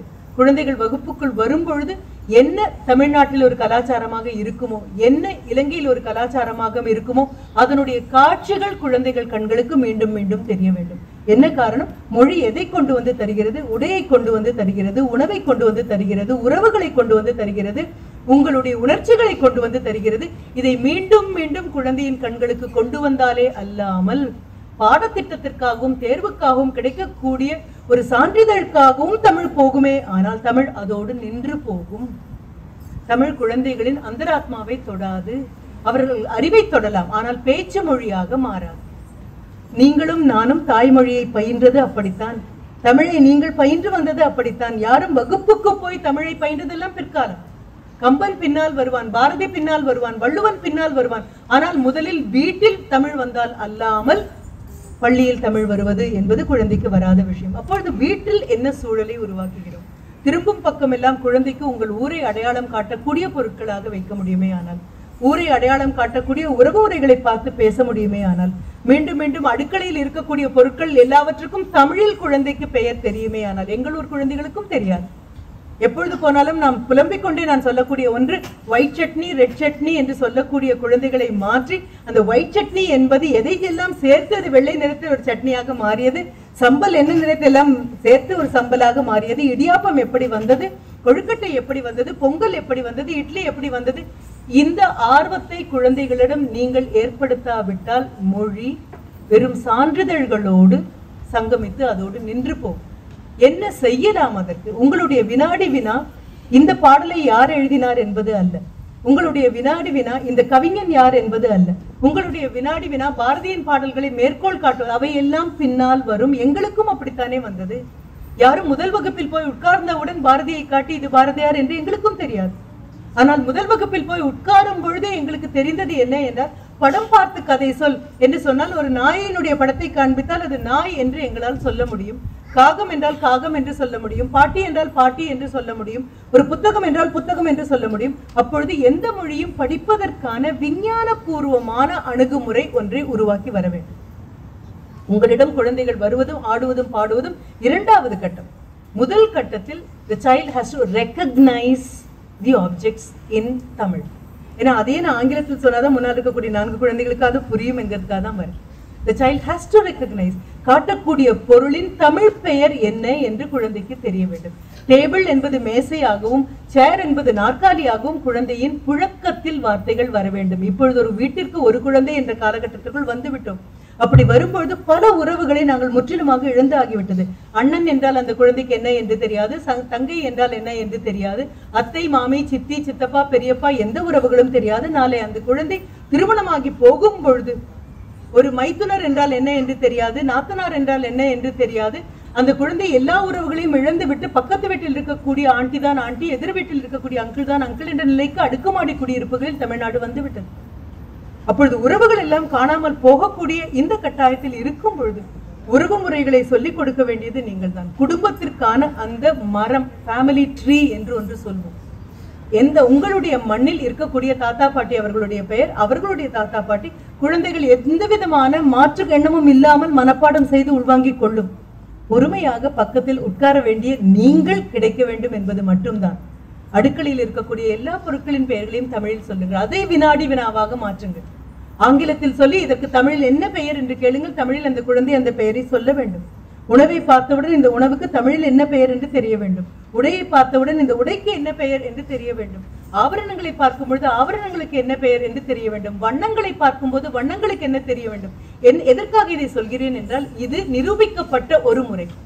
அங்கே இருக்கக்கூடிய தமிழ்நாட்டில் இருக்கக்கூடிய குழந்தைகளுக்கு, அதுவும் வளர்ந்த குழந்தைகளுக்கு, கல்லூரியில் வாழக்கூடிய குழந்தைகளுக்கு ஆங்கிலத்தை சொல்லிக் கொடுக்கும் பொழுது இதே பிரச்சனை தான் எங்களுக்கும். முழுக்க முழுக்க தமிழ் வழி கல்வி படித்து வந்த குழந்தைகளுக்கு ஆங்கிலம் தெரியாது, ஆங்கிலம் வராது. ஆங்கில ஆசிரியரை தவிர வேற யாரும் ஆங்கிலத்தில் வகுப்பில் பேசுவது கூட கிடையாது. பல பள்ளிகளில் ஆங்கிலத்தை கூட தமிழில் எடுக்கக்கூடிய ஒரு சூழ்நிலையில் இருக்கிறார்கள். அப்படிப்பட்ட சூழ்நிலையில் ஆங்கிலத்தை அவர்களுக்கு நாங்கள் எப்படி கடத்தி செல்கிறோம் என்றால், எல்லா பொருட்களின் பெயரையும் ஆங்கிலத்தில் கொடுத்தோம் என்றால் வார்த்தைகள் கிடைத்துவிட்டால் குழந்தைகள் மெல்ல மெல்ல பேச ஆரம்பிப்பார்கள். அதே பிரச்சனைக்குள் தான் உங்கள் குழந்தைகளும் உட்கார்ந்திருக்கிறார்கள். ஆனால் தமிழை பொறுத்தவரை அது இன்னும் பிரம்மாண்டமானது, இன்னும் ஆழமானது, இன்னும் அகலமானது, இன்னும் உயரமானது. தமிழ் என்பது வார்த்தை அல்ல, தமிழ் என்பது மொழி அல்ல, தமிழ் என்பது வெறும் உணவு அல்ல, தமிழ் என்பது வெறும் உறவு அல்ல, உடை அல்ல. தமிழ் என்பது ஒரு வாழ்வியல் முறை. அந்த வாழ்வியல் முறை உங்கள் குழந்தைகளுக்கு வர வேண்டும் என்பதற்காகத்தான் ஒரு பரதநாட்டியம் இங்கே. அந்த வாழ்வியல் முறை வர வேண்டும் என்பதற்காக தான் அழகாகிய ஒரு தமிழ் பாடல் இங்கே. இப்போ தமிழ் என்று எடுத்து விட்டாலே இவை எல்லாம் ஒன்றாக சேர்ந்து வேற்று மண்ணில் வேரூன்றி வர வேண்டும் என்றால் ஊர் கூடித்தான் தேர் இழுக்க முடியுமே தவிர ஒற்றை விரலால் தேர் இழுக்க முடியாது. ஏனால் உங்களுடைய தேர் சாதாரணமாக உருண்டு செல்லக்கூடிய கட்டை வண்டி அல்ல, ஆகாயத்துக்கும் பூமிக்கும் இருக்கக்கூடிய தமிழ் என்னும் தேர்.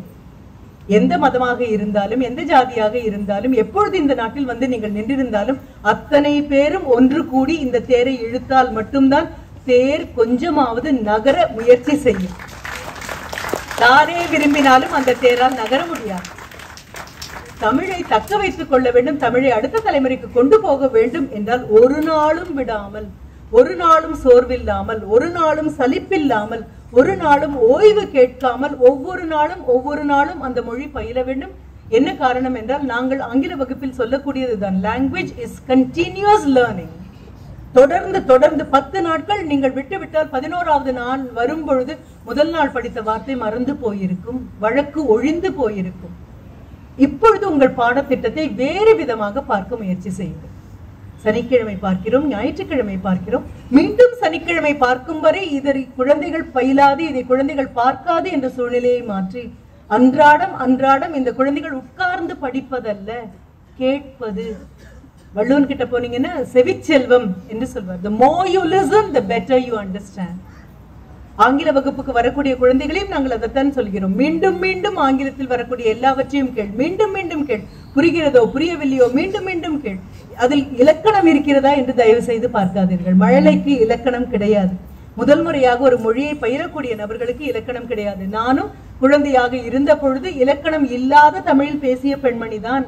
நாளைக்கு நான் வருவேன் என்று சொல்வதற்கு பதிலாக நாளைக்கு நான் வந்தேன் என்று சொன்ன குழந்தைதான் நானும்.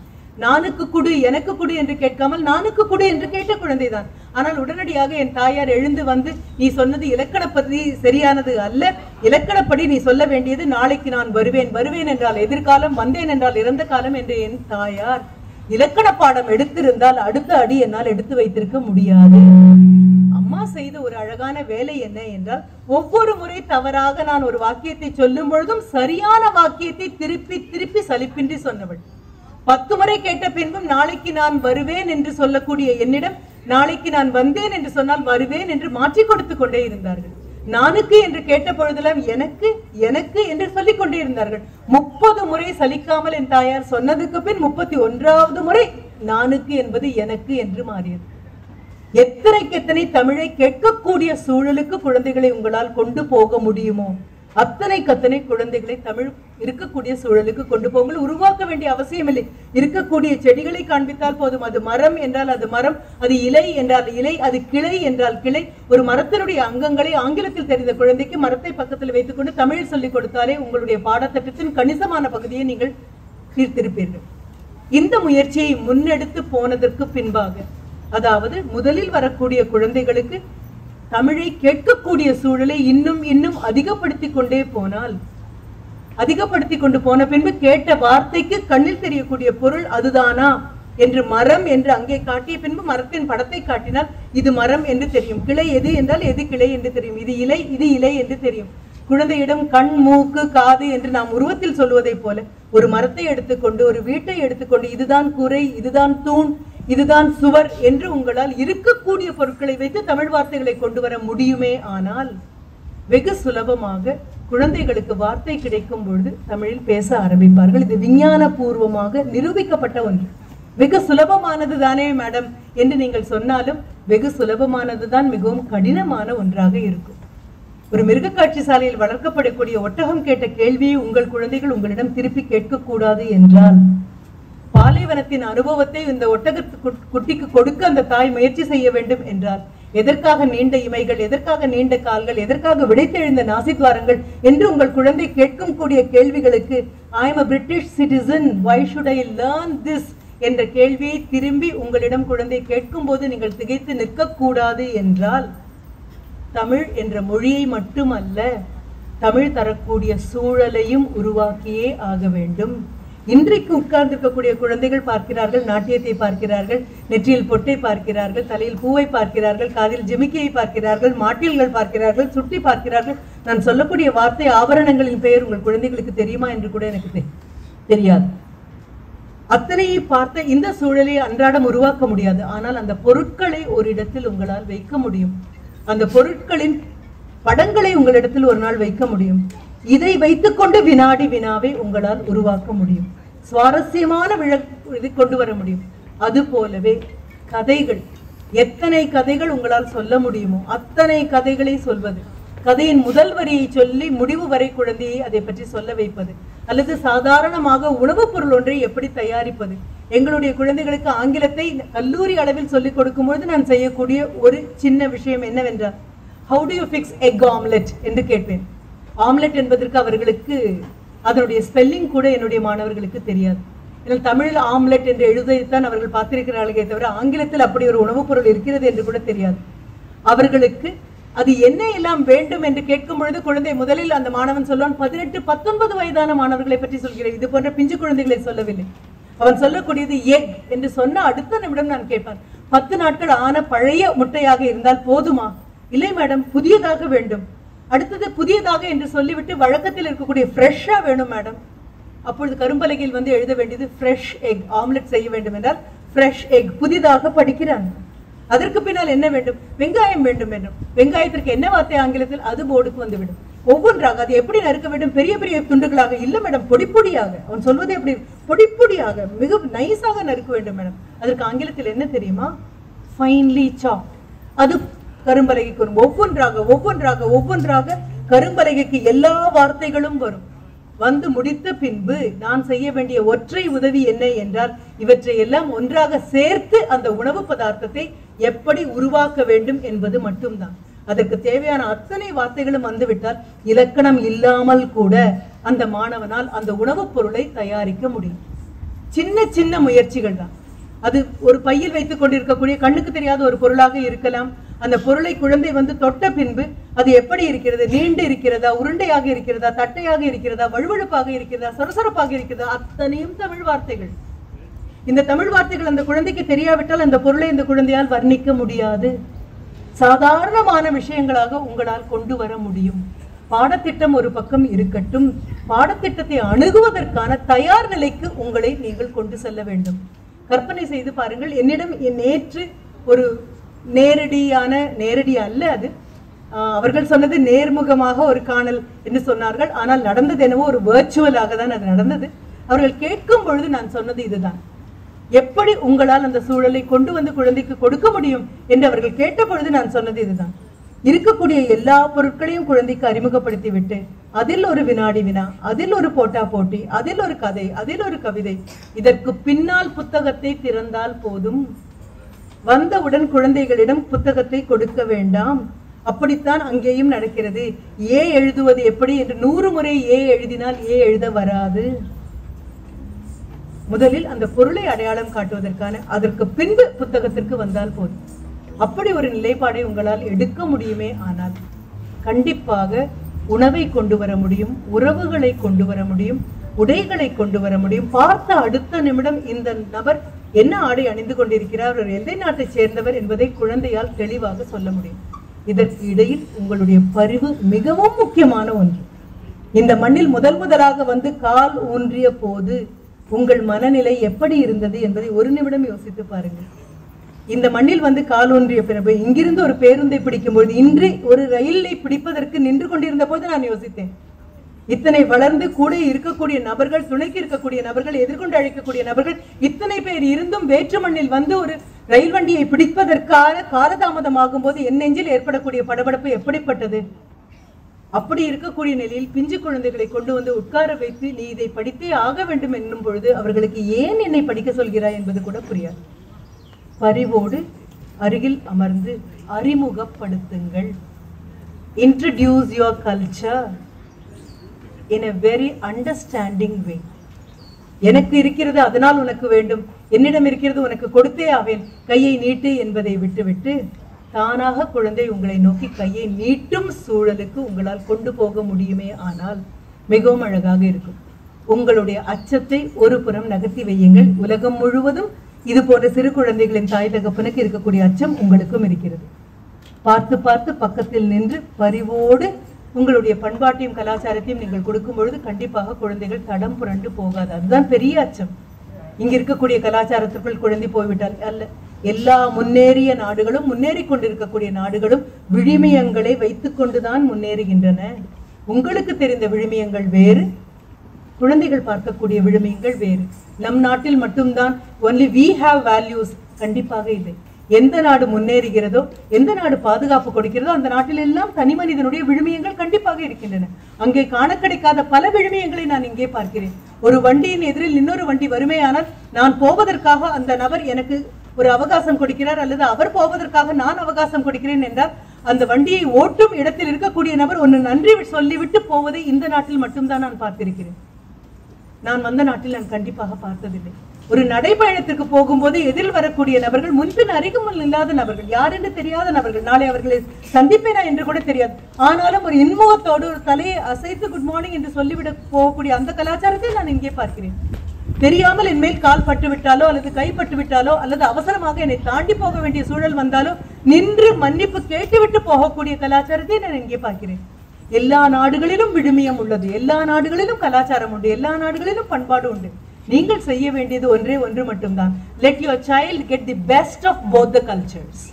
இதுதான் நான் சொல்கிறேன். இரண்டு கலாச்சாரங்களின் மிக அழகான விழுமியங்களை பெறக்கூடிய பெரிய வரம் பெற்ற குழந்தைகளாக உங்கள் குழந்தைகளை மாற்றுங்கள். உங்களுடைய நாட்டிலிருந்து வந்திருக்கக்கூடிய கலாச்சாரத்தையும் இங்கே ஏற்புடைய கலாச்சாரத்தையும் கண்டிப்பாக ஒன்றாக கொடுக்க முடியும். 2 மொழிகள் அல்ல, எத்தனை மொழிகளை வேண்டுமானாலும் ஒரு குழந்தைக்கு கொடுக்கலாம். அந்த கொடுக்கும் விதத்தில் இருக்கிறது. உணவை பார்த்து பார்த்து நீங்கள் ஊட்டி வளர்த்ததை போல, உணர்வை பார்த்து பார்த்து உங்கள் குழந்தைகளுக்கு கொடுத்ததை போல, உடையை பார்த்து பார்த்து அணிவிப்பதை போல, மொழியையும் பக்கத்தில் இருந்து உணவை ஊட்டுவதை போல ஊட்ட முடியுமே ஆனால் கண்டிப்பாக இது சாத்தியமாக ஆகும். கேட்பதற்கு சுலபமாக இருக்கு மேடம் என்று நீங்கள் சொன்னாலும் இதே பணியை வேறொரு மொழியை குழந்தைகளுக்கு கொண்டு செல்லும் பணியை நான் எனது கல்லூரியில் மேற்கொண்டிருப்பதால் என் அனுபவத்திலிருந்து மட்டும்தான் என்னால் பேச முடியும். அனுபவத்திலிருந்து பேசுகிறேன். கடுமையானதுதான், காலம் எடுக்கக்கூடியதுதான். ஆனால் கண்டிப்பாக இதற்கு உங்களுக்கு ஒரு வெகுமதி கிடைக்கும். என்றாவது நீங்கள் திரும்பி பார்க்கும் பொழுது உங்கள் பேரக்குழந்தை தமிழில் மழலை பேசும் பொழுது உங்களுக்கு புரியும் நீங்கள் எடுத்த இந்த முயற்சிக்கு பயன் இருக்கிறது என்று. நேற்று பெய்த மழையில் இன்று நான் பேசிவிட்டு போன அடுத்த நிமிடம் உலகமே மாறிவிடும். உங்கள் குழந்தைகள் எல்லாம் தமிழில் மிக அழகாக கவிதை எழுதுவார்கள், கட்டுரைகள் எழுதுவார்கள், பேச்சு போட்டியில் பங்கு பெறுவார்கள். இல்லை, அந்த மாயமான பொய்க்கு நான் கண்டிப்பாக உடன் போவதில்லை. ஆனால் நேற்று பெய்த மழைக்கு இன்று முளைக்கக்கூடியது காளானாக மட்டும்தான் இருக்கும். காளானுக்கு நீண்ட வாழ்க்கை கிடையாது. போட்ட விதை முளைப்பதற்கு இன்னும் காலம் ஆகும் என்றால் அது கண்டிப்பாக என்னமாக இருக்கும் என்றால் ஒரு பெரிய ஆலமரமாக இருக்கும். ஆகாயத்துக்கும் பூமிக்கும் நிற்கக்கூடிய ஒரு மரமாக இருக்கும். 100 ஆண்டுகள் கழித்த பின்பும் நிற்கும். ஆனால் விதை மிகவும் சிறியது, கண்ணுக்கே தெரியாது, முளைப்பதற்கு மிகுந்த காலம் எடுக்கும். உங்கள் குழந்தைகளுக்கு தமிழ் வழியில் வரக்கூடிய பண்பாட்டையும் கலாச்சாரத்தையும் ஆலம் விதையை போலத்தான் உள்ளங்கையில் வைத்துக் கொண்டிருக்கிறீர்கள். இதை குழந்தைகள் மனதில் போட்ட அடுத்த நிமிடம் மாற்றம் வரும் என்ற பொய்யை சொல்ல மாட்டேன். ஆனால் வெகு நிதானமாக இந்த விதை முளைக்கும். முளைப்பதற்கான சூழலை மட்டும் உருவாக்கி கொடுங்கள். அன்றாடம் உருவாக்கி கொடுங்கள். விடாமல் உருவாக்கி கொடுங்கள். நம்பிக்கையோடு உருவாக்கி கொடுங்கள். ஒவ்வொரு நாளும் ஒவ்வொரு வினாடியும் அதை இந்த குழந்தைக்கு சொல்லிக்கொண்டே இருங்கள். கண்டிப்பாக அல்ல, அம்மா உணவு சாப்பிடும் பொழுது ஆசையாக சாப்பிட்டால் வேண்டாம் என்னும் குழந்தை கூட பக்கத்தில் வந்து ஒரு வாய் எனக்கு கொடு என்று கேட்கும். அம்மா சாப்பிடும் விதத்தை பார்த்துவிட்டு எனக்கு கொடு என்று கேட்கும். வேண்டாம் என்று நாம் சொல்லி போன எத்தனையோ உணவை அம்மா உட்கார்ந்து சாப்பிடும் போது எனக்கு ஒரு கை கொடு என்று கேட்டவர்கள் தான் நாம். அதே போல தமிழை நீங்கள் பயன்படுத்தும் அழகை பார்த்துவிட்டு உங்கள் குழந்தைகள் பக்கத்தில் வந்து நானும் சொல்கிறேன், நானும் பேசுகிறேன் என்று ஆசைப்பட வேண்டும் என்றால், போடும் விதை ஆலம் விதை, கண்ணுக்கு தெரியாது, மண்ணுக்குள் போய் பல நாட்கள் ஆனாலும் முளைப்பதற்கான சாத்தியங்களை அது காட்டாது. முளைத்து வருமே ஆனால், முளைத்து வருவதற்கு நீங்கள் உதவுவீர்களே ஆனால், கண்டிப்பாக 100 வருடம் 150 வருடம் விண்ணுக்கும் மண்ணுக்கும் விஸ்வரூபம் எடுத்திருக்கக்கூடிய ஒரு மொழியாக வேற்று மண்ணில் தமிழ் வந்து நிற்கும். உங்கள் அத்தனை பேருக்கும் என்னுடைய வாழ்த்துகள், உங்கள் அத்தனை பேருக்கும் என்னுடைய பாராட்டு, உங்கள் அத்தனை பேருக்கும் தமிழ்நாட்டிலிருந்து நான் கொண்டு வந்திருக்கக்கூடிய மனம் கொள்ளாத அன்பு. நீங்கள் செய்யும் எல்லாமே மிகவும் அழகாகவும் நேர்த்தியாகவும் இருக்கிறது. தொடர்ந்து செய்தால் போதும். பாடத்திட்டத்தில் மட்டும் அணுகுமுறையை மாற்ற முடியும் என்று நம்புகிறேன். நான் அணுகுமுறையை கொஞ்சம் மாற்ற முயற்சி செய்யுங்கள். நன்றி, வணக்கம்.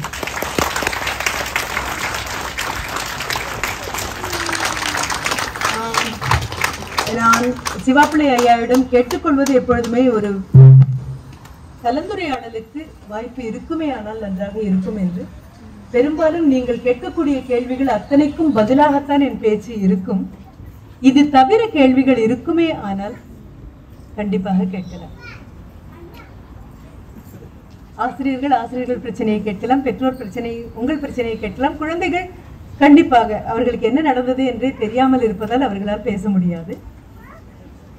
இந்த முதல்ல எப்பொழுதுமே இது இருக்கும், ஸ்டார்டிங் ட்ரபிள், அதுக்கப்புறம் ஒரு ஸ்டாப்பிங் ட்ரபிள் இருக்கும். உங்களை நிறுத்துறது ரொம்ப கஷ்டமா இருக்கும், முதல்ல கேட்கறது ரொம்ப சுலபமாக இருக்கும். மேடம் வணக்கம். வணக்கம். வணக்கம் ஐயா. வணக்கம். சொல்லுங்க சார். பிள்ளைகளுக்கு நம்ம தமிழ் மொழியோட சிறப்பு, அதாவது இப்ப உலகத்திலே மிகவும் தொன்மையான மொழி, பழமையான மொழி அப்படிங்கிறது நம்ம வந்து அதாவது நமக்கு கொஞ்சம் புரியும். பிள்ளைகளுக்கு வந்து இத படிப்பறிவுல இருக்கும், அதை உணர்வுபூர்வமா எப்படி அறிவாங்க அப்படிங்கிறத கொஞ்சம் நீங்க சொன்னீங்கன்னா நல்லா இருக்கும். அதாவது மற்ற மொழிகளை விட இதுல இருக்கிற ஒரு சிறப்பம்சம், அதனாலதான் இது கல் தோன்றி மண் தோன்ற காலத்திலே முன் தோன்றிய மூத்த குடி அப்படின்னு ஏன் வருது அப்படின்னா, அதுக்கு ஒரு பண்பாடு, ஒரு கலாச்சாரம், மண்ணிலிருந்து வந்த மாதிரி ஒரு ஃபீலிங். அதை வந்து உங்க மூலமாக பிள்ளைகளுக்கு கொஞ்சம் விளக்க முடியா சொன்னீங்கன்னா நல்லா இருக்கும். இதையே தான் இத்தனை நேரமாக சொன்னது. இந்த கேள்விக்கு பதில் தான் இவ்வளவு நேரமா நான் சொன்னேன். ஆனாலும் கூட மறுபடியும் தொன்மையான மொழி, உலகத்திலேயே பழமையான மொழி என்று அந்த ஒரு மொழி பேசும் நபர் சொல்லக்கூடாது இல்லையா? எனக்கு தெரிந்ததே அந்த ஒரு மொழி தான். அந்த ஒரு மொழி தான் மிகவும் சிறந்ததுன்னு சொல்ல எந்த உரிமையும் கிடையாது. பாரதியார் சொல்லலாம், யாமறிந்த மொழிகளிலே தமிழ் மொழி போல் இனிதாவது எங்கும் காணோம்னு அவர் சொல்றதுக்கு என்ன காரணம்னா, குறைந்தபட்சம் 8 மொழிகள் அவருக்கு தெரியும். அந்த 8 மொழிகள் தெரிந்தது, எழுத படிக்க தெரிவது 8 மொழியாக இருக்கும். அது போக உலகத்தில் உள்ள பல மொழிகளுக்கு அவருக்கு புரிந்திருக்கும், அதை பார்த்திருக்கக்கூடிய ஒரு வாய்ப்பு இருக்கு. அவர் சொல்லுவதற்கு அவருக்கு உரிமை உண்டு. ஆனால் ஆக தெரிந்தது ஒரு தமிழ் மொழி மட்டும்தான் என்று இருக்கும் பொழுது அதனுடைய தொன்மையை பேசுவதற்கு முன்னால் குறைந்தபட்சம் அடுத்திருக்கக்கூடிய மொழிகளை பற்றிய ஒரு பார்வையாவது எனக்கு வேண்டும். உங்கள் குழந்தைகளுக்கு அந்த வரப்பிரசாதம் கிடைத்திருக்கிறது. ஆங்கிலம் பேசக்கூடிய ஒரு நாட்டில் வந்து நிற்கிறார்கள். அங்கே தமிழின் தொன்மை அவர்களுக்கு தெரிய வேண்டும் என்றால் ஆங்கிலம் தெரிந்தவுடன் அதன் உடனேதான் இந்த தமிழும் கூட வர முடியும். தமிழை மட்டும் தனியாக தூக்கி தொன்மையானது என்றால் எப்படி என்று கேட்டால் உங்களுக்கு காட்டுவதற்கு உதாரணங்கள் இருக்கின்றனவா? நாமும் மேற்கோள்களைத்தானே இன்னும் வைத்துக் கொண்டிருக்கிறோம். இல்லை, தமிழ்நாட்டுக்கு ஒரு முறை வர முடியும் என்றால் கீழடி வரை போய் நின்று பார்த்து இதற்கு எத்தனை வயதாகிறது தெரியுமா, இது எத்தனை ஆண்டுகள் முன்பு வந்தது தெரியுமா, நாம் ஏதோ குத்துமதிப்பாக 2000 ஆண்டுகளுக்கு முன்பு என்று சொல்கிறோம், கீழடி சொல்வது 10,000 ஆண்டுகளுக்கு முன்னால் இருந்த ஒரு விஷயமாக சொல்கிறது என்று. ஆனால் அதற்கான பக்குவம் குழந்தைகள் அடைய வேண்டும் என்றால் வேறொரு மொழி தெரிய வேண்டும். பல குழந்தைகள் ஆங்கிலம் வழியாக தமிழ் பயில்கிறார்கள். ஒரு பாட்டு போட்டியில் பங்கெடுக்க வேண்டும், தமிழ்நாட்டில் உள்ள ஊடகங்கள் நடத்தக்கூடிய மிக பிரபலமான பாட்டு போட்டிகளில் நம் குழந்தைகள் இங்கிருந்து பங்கெடுக்க வேண்டும் என்றால் எத்தனை குழந்தைகள் தமிழில் எழுதி பாடுகிறார்கள்? இல்லை, ஆங்கிலத்தில் எழுதிதான் பாடுகிறார்கள். ஆனால் அங்கே வந்த பின்பு கிடைக்கக்கூடிய மரியாதை, அந்த மொழியின் அழகு, அது சொல்லக்கூடிய விஷயங்கள், இது புரியும் பொழுது அவர்களை அறியாமல் தமிழ் படிக்கிறார்கள்.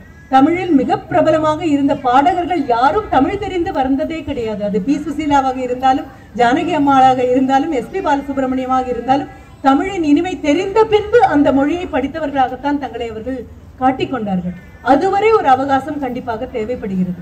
அப்பொழுது கண்டிப்பாக ஆங்கில சூழல் தான் குழந்தைகள் முளைவிட்டு ஒரு அளவு உயரம் வரும் வரை தமிழின் தொன்மை என்றால், தொன்மை என்ற வார்த்தைக்கே பொருள் புரியாத குழந்தைகளிடம் கல் தோன்றி மண் தோன்றா காலத்தை நம்மால் பேச முடியாது. விஞ்ஞான ரீதியாக இதை உங்களால் கொண்டு போக முடியும் என்றால், கொண்டு போக விரும்புகிறீர்கள் என்றால், முதலில் ஒரு பக்கத்தில் ஆங்கிலத்தோடு உடன் தமிழையும் கொண்டு வர உங்களால் முடிய வேண்டும். இந்த மொழியில் இருப்பது எல்லாம் நம் மொழியிலும் இருக்கிறது என்று அந்த குழந்தைக்கு புரிய வேண்டும். ஆங்கிலம் தான் உயர்ந்தது என்று குழந்தை சொல்லாத அளவுக்கு தமிழில் இருக்கக்கூடிய செழுமையான வார்த்தைகள் குழந்தையின் புழக்கத்தில் வர வேண்டும். வீட்டில் இருந்துதான் கண்டிப்பாக வர முடியும். அதனால அந்த தாய்மொழி என்று சொல்கிறோம். இப்பொழுது சொல்லக்கூடியது என்னன்னா, 3 மொழிகள் குழந்தைகளுக்கு தெரிய வேண்டும். The language of the kitchen, the language of the street, the language of upstairs. ஒரு காலத்தில் upstairs என்று சொன்னது ஆங்கிலம். இப்பொழுது யோசித்து பாருங்களேன், நீ தமிழ்நாட்டில் அல்லது இந்தியாவில் இருக்கக்கூடிய நபர் என்றால் வீட்டில் பேசக்கூடியது தமிழாக இருக்கும். அவர் பெங்களூர் போய் அங்கே தங்கி ஒரு பணியில் இருக்கிறார் என்றால் பெங்களூரில் பேசக்கூடியது கன்னடம். அப்போது வீதி மொழி கன்னடம். ஆனால் மாடி மொழி என்று ஐடியில் இருக்கும் பொழுது அவர்கள் பேசக்கூடியது ஆங்கிலமாக இருக்கும். 3ம் வரும். 3னுடைய தொன்மையும் அவர்களுக்கு புரியும். ஆனால் 3ஐயும் அடுத்தடுத்து பக்கத்தில் காட்ட வேண்டும். தனியாக ஒரு மொழியை மட்டும் எடுத்துவிட்டு உலகில் உயர்ந்த மொழி என்று உங்களால் சொல்ல முடியாது. நாம் இப்பொழுது தோட்டம் போட போவதில்லை, காடு வளர்க்க போகிறோம். தோட்டம் போடுவதென்றால் உங்களுக்கு பிடித்த மரங்களை மட்டும் நட்டுவிட்டு போகலாம். காடு என்றால் எந்த மரத்திற்கு நடுவிலும் நம் மரம் வளரக்கூடிய திறமையும் வலிமையும் அது வளர்த்துக் கொள்ள வேண்டும். 10 மொழிகளை கொடுத்தாலும் தமிழுக்கு நிற்க முடியும் என்றால் 10 மொழிகளை கொடுத்து தமிழையும் கொடுத்து நீங்கள் பார்க்க வேண்டும். வெறும் ஆங்கிலமும் தமிழும் அல்லாமல் பிரெஞ்சு உங்களால் தர முடியும் என்றால், ஜெர்மன் உங்களால், அடுத்த நிமிடம் எனக்கு அப்படி ஒரு பதில் வரக்கூடாது, மேம் ஒரு மொழி படிக்கவே அவ்வளவு கஷ்டமாக இருக்கு, இதுவே எங்களால முடியல. இல்லை, அப்படிப்பட்ட நபர்கள் கிட்ட நான் பேசவே இல்லை. நான் யார்கிட்ட பேசுறேன்? புலம்பெயர்ந்து எங்கிருந்தோ வந்து இந்த மண்ணில் வேரூன்றி தமிழ் கலாச்சாரத்தை பரப்புவதற்காக ஒரு மிக அழகான ஒரு சங்கத்தை அமைத்து, அந்த சங்கத்தில் இத்தனை பேரை ஒரு சனிக்கிழமை காலையில் கூப்பிடக்கூடிய அளவுக்கு வலிமையும் வல்லமையும் வாய்ந்த நபர்களிடம் நான் பேசிக் கொண்டிருக்கிறேன். அப்பொழுது நீங்கள் செய்ய வேண்டியது இது மட்டும்தான். தனியை தமிழாக, தமிழை தனியாக எடுத்து காண்பித்தால் குழந்தைகளுக்கு அதை புரிந்து கொள்ள முடியாது. Take it a parallel. அங்கே நாங்கள் சொல்லுவோம் ஃபர்ஸ்ட் லாங்குவேஜ், செகண்ட் லாங்குவேஜ் என்று. அதுபோல் இதை கொண்டு போகும். ஆங்கிலம் வரும்பொழுதெல்லாம் கூட கூட தமிழை கொண்டு போகும். பின்னர் ஆங்கிலத்தை this will overtake, Tamil will overtake English, but it has to have English. பக்கத்தில் இது இருக்க வேண்டும். இதை உங்களால் நிராகரிக்க முடியாது. உங்கள் பாஸ்போர்ட் சொல்லுவது நீங்கள் இந்த நாட்டின் பிரஜை என்று. அப்படி இருக்கும் பொழுது இந்த மொழியை விட்டு விலகி போகக்கூடிய ஒரு காட்சியை தயவு செய்து பார்க்காது. ஆங்கிலம் வர உடன் தமிழ் எப்படி வரும் இதை பாருங்களேன். தனியாக தமிழை தொன்மையானது என்றால் அங்கே கூட குழந்தைகள் அதை புரிந்து கொள்வதோ ஏற்றுக்கொள்வதோ இல்லை. வேறு? வணக்கம் மேடம். பாடசாலையில் மாணவர்கள் 4 விதமான பரீட்சை எடுப்பார்கள். எழுத்து, வாசிப்பு, கேட்டல், பேச்சு என்று. அதில் எல்லாத்துலேயும் நல்ல மார்க்ஸ் எடுக்கிற மாணவர்கள் இந்த எழுத்து பரீட்சையில் மட்டும் புள்ளிகள் குறைவாக எடுப்பார்கள். காரணம் இந்த டன்னகரம், தன்னகரம், ரன்னகரம், லகரம் அதுகளில் தான் கூடுதலாக பிழை பெற்றது. அதை எப்படி மாணவர்களுக்கு நாங்கள் இலகுவாக கற்பிப்பது? இலகுவாக படிப்பது எப்படி என்று வேண்டாம் என்னால் சொல்லிக் கொடுக்க முடியுமே தவிர இலகுவாக சொல்லிக் கொடுக்க முடியாது. சொல்லிக் கொடுப்பது எப்பொழுதுமே கிடையாது. உங்களுடைய உச்சரிப்பில் தெரிய வேண்டும் அது லகரமா, லகரமா, ழகரமா என்று. பள்ளி வேறு, பள்ளி வேறு. நீங்கள் பள்ளி என்றால் குழந்தை பள்ளி என்று எழுதக்கூடாது, பள்ளி என்றால் பள்ளி என்று எழுதக்கூடாது. பயம் என்று சொல்லும் பொழுது பழம் என்று எழுதக்கூடாது, பழம் என்றால் பயம் என்று எழுதக்கூடாது. உச்சரிப்பு தமிழ் அவ்வளவு தெளிவான ஒரு மொழி. எப்படி நீங்கள் எழுதுகிறீர்களோ அப்படி உச்சரிக்கிறீர்கள், எப்படி உச்சரிக்கிறீர்களோ அப்படி எழுதுகிறீர்கள். ஆங்கிலத்தை போல இந்த எழுத்து சைலண்ட் லெட்டர் என்றெல்லாம் தமிழில் கிடையாது. எழுதிய ஒவ்வொன்றையும் நீங்கள் படித்தே ஆக வேண்டும். ஆங்கிலம் போல அல்ல அது.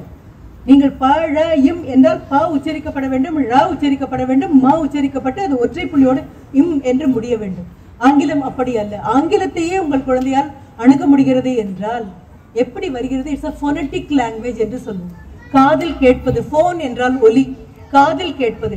ஆசிரியர்கள் திருத்தமாக ஒலியை உற்பத்தி செய்து அவர்களால் கொடுக்க முடியும் என்றால், நீங்கள் கொடுக்கக்கூடிய டிக்டேஷன் என்பதில் இல் என்று சொன்னவுடன் குழந்தை உங்கள் வாயில் நாக்கு பல்லில் போய் படுவதை பார்த்துவிட்டு இல் என்று எழுத வேண்டும். இல் என்று சொன்னால் நாக்கும் பல்லும் எங்கே இருக்கிறது என்று சொல்ல வேண்டும். இல் என்றால் குழந்தைக்கு தெளிவாக தெரிய வேண்டும். இது தெரிந்து விட்டால், அதனால்தான் சொன்னேன், பேசி பேசி குழந்தையை ஒலிக்கு பயிற்சி கொடுங்கள். குழந்தைக்கு ஒலி பயிற்சி கிடைக்கும் என்றால் எழுத்து ஒரு விஷயமே அல்ல. அந்த பயிற்சி தரப்படாததால் லகர லகர ரகர எதுவும் தெரியாது. இன்னும் பெரியரா சின்னரா என்று சொல்கிறோம். தா வந்தால் தன்னகரம், தா வரும்பொழுதெல்லாம் உடன் வரக்கூடிய நகரமானதால் தன்னகரம், டா வருந்தால் உடன் வரக்கூடிய 3 சுழிகளோடு வரக்கூடிய தன்னகரம், ரா என்ற வல்லின ரா வரும்பொழுது 2 சுழியில் வரக்கூடிய ரன்னகரம். தமிழ் மிகவும் மிகவும் படிப்பதற்கு எளிமையான ஒன்று. சொல்லிக் கொடுக்கும் ஆசிரியர்களின் உச்சரிப்பு 200% சரியாக இருக்குமே ஆனால், சொல்லும் பொழுது அந்த ஆசிரியரின் முகத்தில் தெளிவாக ஒரு மொழியை பேசுகிறோம் என்ற மகிழ்ச்சி தென்படுமே ஆனால், குழந்தைகளின் எழுத்தில் எந்த காலத்திலும் பிழை வர சாத்தியமே இல்லை. இந்த பிழை என்று சொல்வதே நான் பிழை என்றோ பிழை என்றோ சொன்னால் கண்டிப்பாக எழுதும் குழந்தை தவறாகத்தான் எழுதும். உச்சரிப்பு திருத்தமாக ஆசிரியர்களுக்கு இருக்குமே ஆனால் குழந்தைகளுக்கு எழுத்து பயிற்சி சுலபமாக வரும் மேடம். இது இட்ஸ் ப்ரூவன், நிரூபிக்கப்பட்ட ஒன்று. நன்றி, மிக்க நன்றி, மிக்க நன்றி. என்னுடைய வேறு யாராவது? இந்த கேள்விகள் மிக அழகான கேள்விகளாக இருக்கு. உங்களுடைய அன்றாட சவால்களை பற்றிய கேள்விகளாக இருக்கு.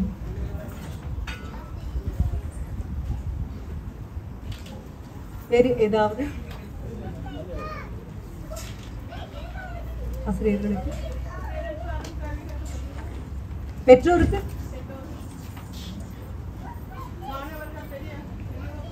பெரிய குழந்தைகளுக்கு நான் பேசியது புரிந்ததானே எனக்கு தெரியலையே. ஏன்னா ஆசிரியர் பேசும் தமிழ் வேறு, புத்தகத்தில் இருக்கும் தமிழ் வேறு, நான் பேசும் தமிழ் வேறு, திரைப்படங்களில் வரும் தமிழ் வேறு.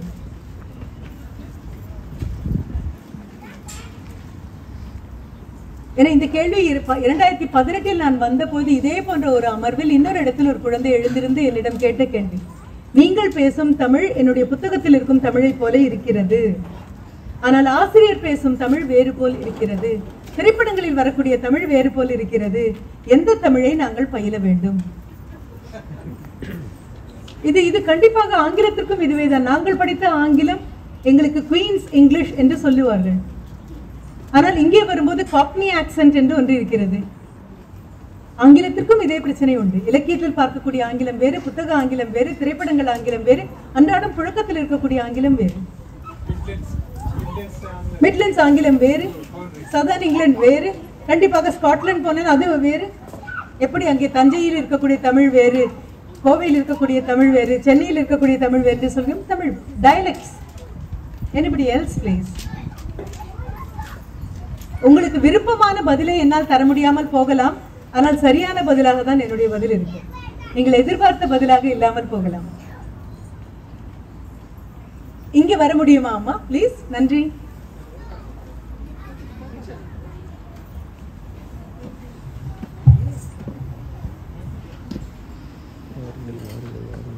Good morning ma'am. வணக்கம்ப்பா. நானும் கோயம்புத்தூர்ல இருந்து தான் இங்கே வந்திருக்கேன். உங்கள் பேர்மா? தேவி பிரியா. சொல்லுங்க. எனக்கு 2 குழந்தைங்க.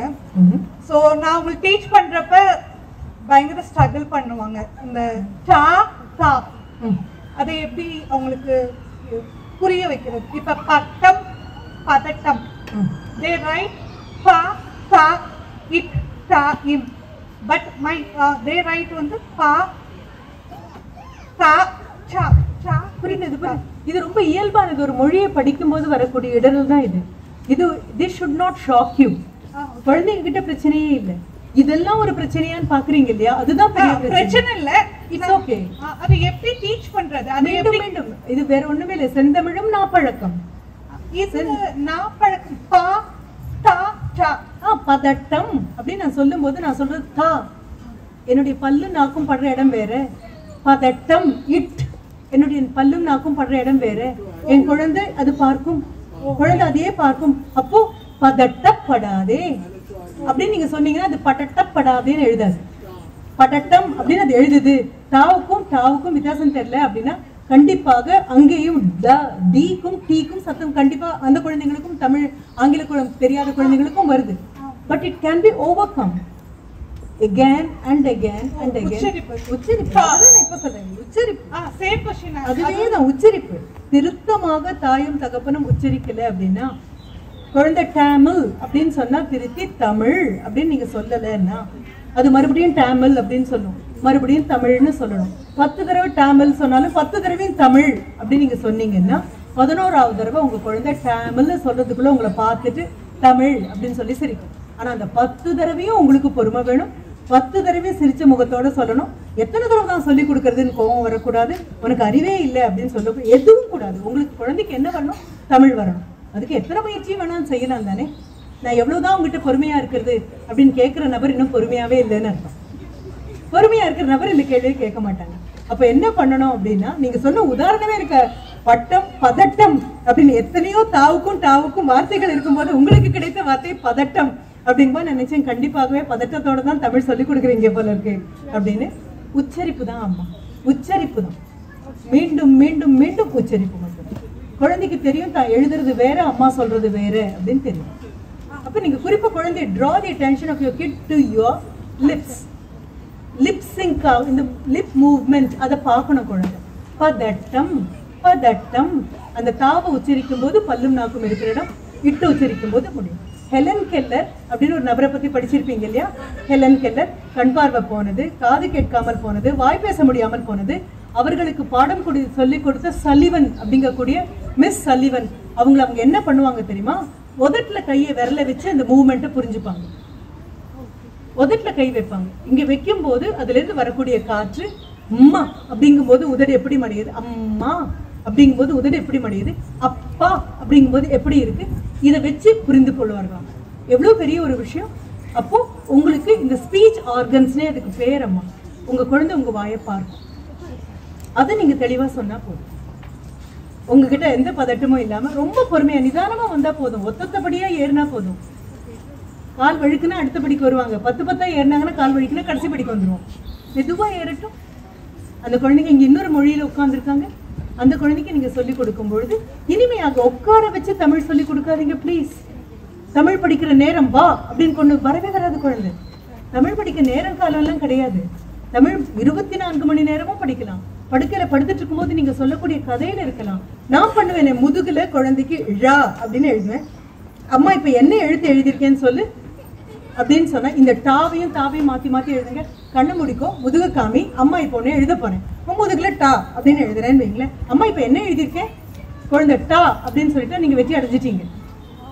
ஓகே, பிளேவே மெத்தட்ல 1000 உட்கார்ந்து இருக்குடா கண்ணா. உட்கார வச்சு புத்தகத்தையும் பேனாவையும் எடுத்து வச்சு தமிழ் சொல்லி கொடுக்கணுங்கிற தேவையே இல்லை. அப்படி நீங்க தமிழ் படிக்கவும் இல்லை இல்லையா? நீங்க தமிழ் படிச்சது அம்மா சொல்றதை கேட்டு கேட்டு தானே படிச்சீங்க. நிறைய தமிழ்ல பேசுங்க. எத்தனை முடியுமோ அத்தனை பேசுங்க. திக்காம திணறாம சந்தோஷமா பேசுங்க. குழந்தைய கூப்பிடும்போது வா தங்கமே அப்படின்னு கூப்பிடுங்க. பார்க்கணுமா அப்படின்னு கூப்பிடுங்க. செல்லம் வாடா இங்க அப்படின்னு கூப்பிடுங்க. அப்ப செல்லம்னா என்னன்னு தெரியும், தங்கம்னா என்னன்னு தெரியும், கண்ணமானா என்னன்னு தெரியும், டேர்ம்ஸ் ஆஃப் என்டியாமெண்ட் அப்படின்னு தெரியும். S my darling, S my treasure அப்படின்னு ஆங்கிலத்தில் சொல்ற அத்தனையும் தமிழுக்கு கொண்டு போங்க. அன்பா சொல்லுங்க, குழந்தைக்கு வந்து. உங்களுக்கு வேணுங்கிறது பொறுமை, நல்ல நல்ல quality patience, and patience in all capital letters written. Okay, all the very best தீரனா, all the very best. Maybe another one question can be accommodated if you have. இருந்த கேள்வி கேட்டா போதும், கஷ்டப்பட்டு கேள்வி உருவாக்க வேண்டாம். எஸ் சார், உங்களுக்கு ஒரு மைக் தேவைப்படும் இல்லையா?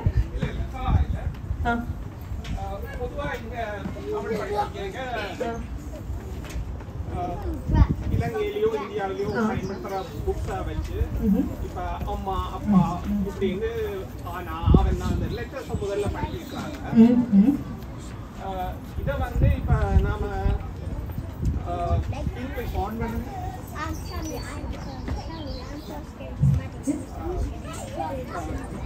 அப்ப இங்கிலீஷ் போல் இப்ப உதாரணத்துக்கு நம்மள தமிழ்ல வந்து உயிரெழுத்து மெய்யெழுத்துன்னு இருக்கு, அதே மாதிரி இங்கிலீஷ்ல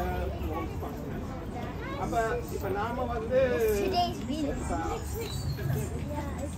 இங்கிலீஷ் மோல் இப்ப அதன் மூலமா நம்மள படிக்க முடியுமா? அதாவது கண்டிப்பா முடியும்.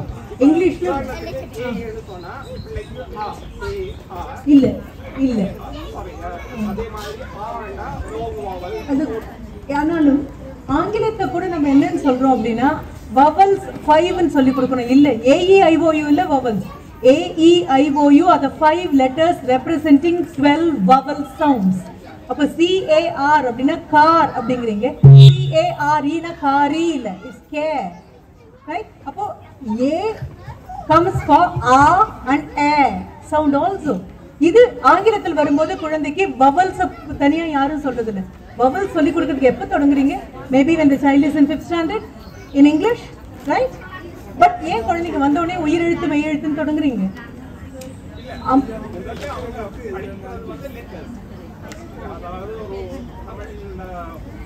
எழுத தெரியணும். புரியல, மைக் எடுத்துக்கோங்க சார், ஏன்னா எல்லாருக்கும் கேட்கணும் இல்லையா உங்க கேள்வி. You are representing everybody. முதல்ல ஒரு குழந்தை வந்து ஒரு ஸ்கூலுக்கு போகுதுன்னா முதல்ல வந்து அவங்க கற்பிக்கிறது வந்து லெட்டர்ஸாக இருக்கு. முதல்ல வந்து லெட்டர்ஸை கற்பிப்பாங்க, அப்புறம் வேர்ட்ஸை கற்பிப்பாங்க, அப்புறம் sentence. So that is the வே தே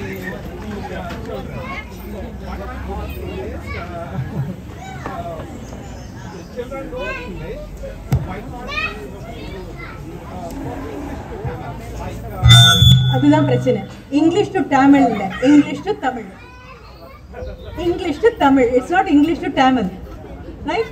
அப்போ தமிழ்ங்கிற உச்சரிப்பு என்ன காரணம்னா these two are genetically dissimilar languages. நான் ஐயா கிட்ட கூட அன்னைக்கு சொன்னேன், தமிழை வைத்துக்கொண்டு ஆங்கிலம் சொல்லிக் கொடுப்பது, ஆங்கிலத்தை வைத்துக்கொண்டு தமிழை சொல்லிக் கொடுப்பது என்பது அத்தனை மன முதிர்ச்சி உள்ள ஒரு அணுகுமுறை அல்ல. என்ன காரணம் அப்படின்னா ரெண்டுமே ரெண்டு ரிவர் ஒரு மிரர் இமேஜஸ்.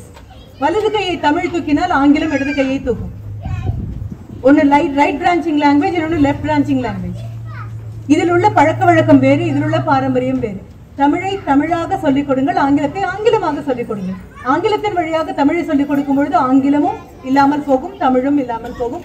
அல்லது children will learn Tamil and children will not learn Tamil. நீங்க அது சொல்றீங்க இல்லையா, TAMIL Tamil அப்படின்னு இல்ல. உண்மையாக அகராதிப்படி பார்த்தீர்கள் அப்படின்னு சொன்னா phonetic notation அப்படின்னு நாங்க சொல்லுவோம். அந்த டி இருக்கு இல்லையா, அதுக்கு த அப்படிங்கிறது தான் ஒலி. ஆங்கிலேயன் கொடுத்ததே டீங்கிறதுக்கு தா தான் ஒலி. அந்த டீக்கு கீழே ஒரு புள்ளி வச்சா மட்டும்தான் ட சவுண்ட் வரும். எல் அப்படின்னு போட்டு கீழே ஒரு கோடு போட்டீங்கன்னா ழகரம், எல்லுன்னு போட்டு கீழே ஒரு புள்ளி வச்சீங்கன்னா லகரம், எல் மட்டும் போட்டீங்கன்னா லகரம். ஆக தமிழை பற்றி ஆங்கிலேயன் முதலில் அதற்காக ஒரு ஸ்பெல்லிங் கொடுத்த போது தமிழ் அப்படின்னு தான் கொடுத்தாங்க. நாம தான் அதை நெடிலா மாத்தி தமிழ் அப்படின்னு மாத்தினோம். அதனால தமிழை தமிழாக மட்டுமே சொல்லிக் கொடுங்கள், ஆங்கிலத்தை ஆங்கிலமாக மட்டுமே சொல்லிக் கொடுங்கள். ஒரு மொழியின் மூலம் இன்னொரு மொழியை சொல்லிக் கொடுக்கலாம் என்றால் அது தொடர்புடைய மொழிகளாக இருக்கும், மரபு சார்ந்த தொடர்புடைய மொழிகளாக இருக்கும். அட்லீஸ்ட் அதனுடைய எழுத்தாவது ஒன்றாக இருக்கணும். இப்போ நீங்க பிரெஞ்சு எடுக்கிறீங்க, இங்கிலீஷ் கொண்டு வரீங்க அப்படின்னா அட்லீஸ்ட் லெட்டர்ஸ் ஆர் சிமிலர். தமிழுக்கும் ஆங்கிலத்துக்கும் அப்படி ஒரு சிமிலாரிட்டி கூட கிடையாது. நம்ம சுலபமாக ஒரு மொழியை சொல்லிக் கொடுக்க முயற்சி செய்கிறோம். நான் சொல்லக்கூடியது சரியாக சொல்லிக் கொடுப்பது. You are talking about an easy way. I am talking about a right way.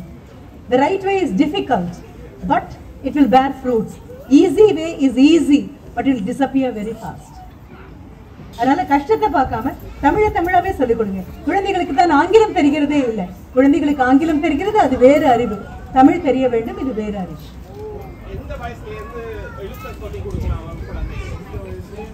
6 வயசு வர வரைக்கும் நம்ம தாய் தகவன் பொறுமையா இருந்தாங்க.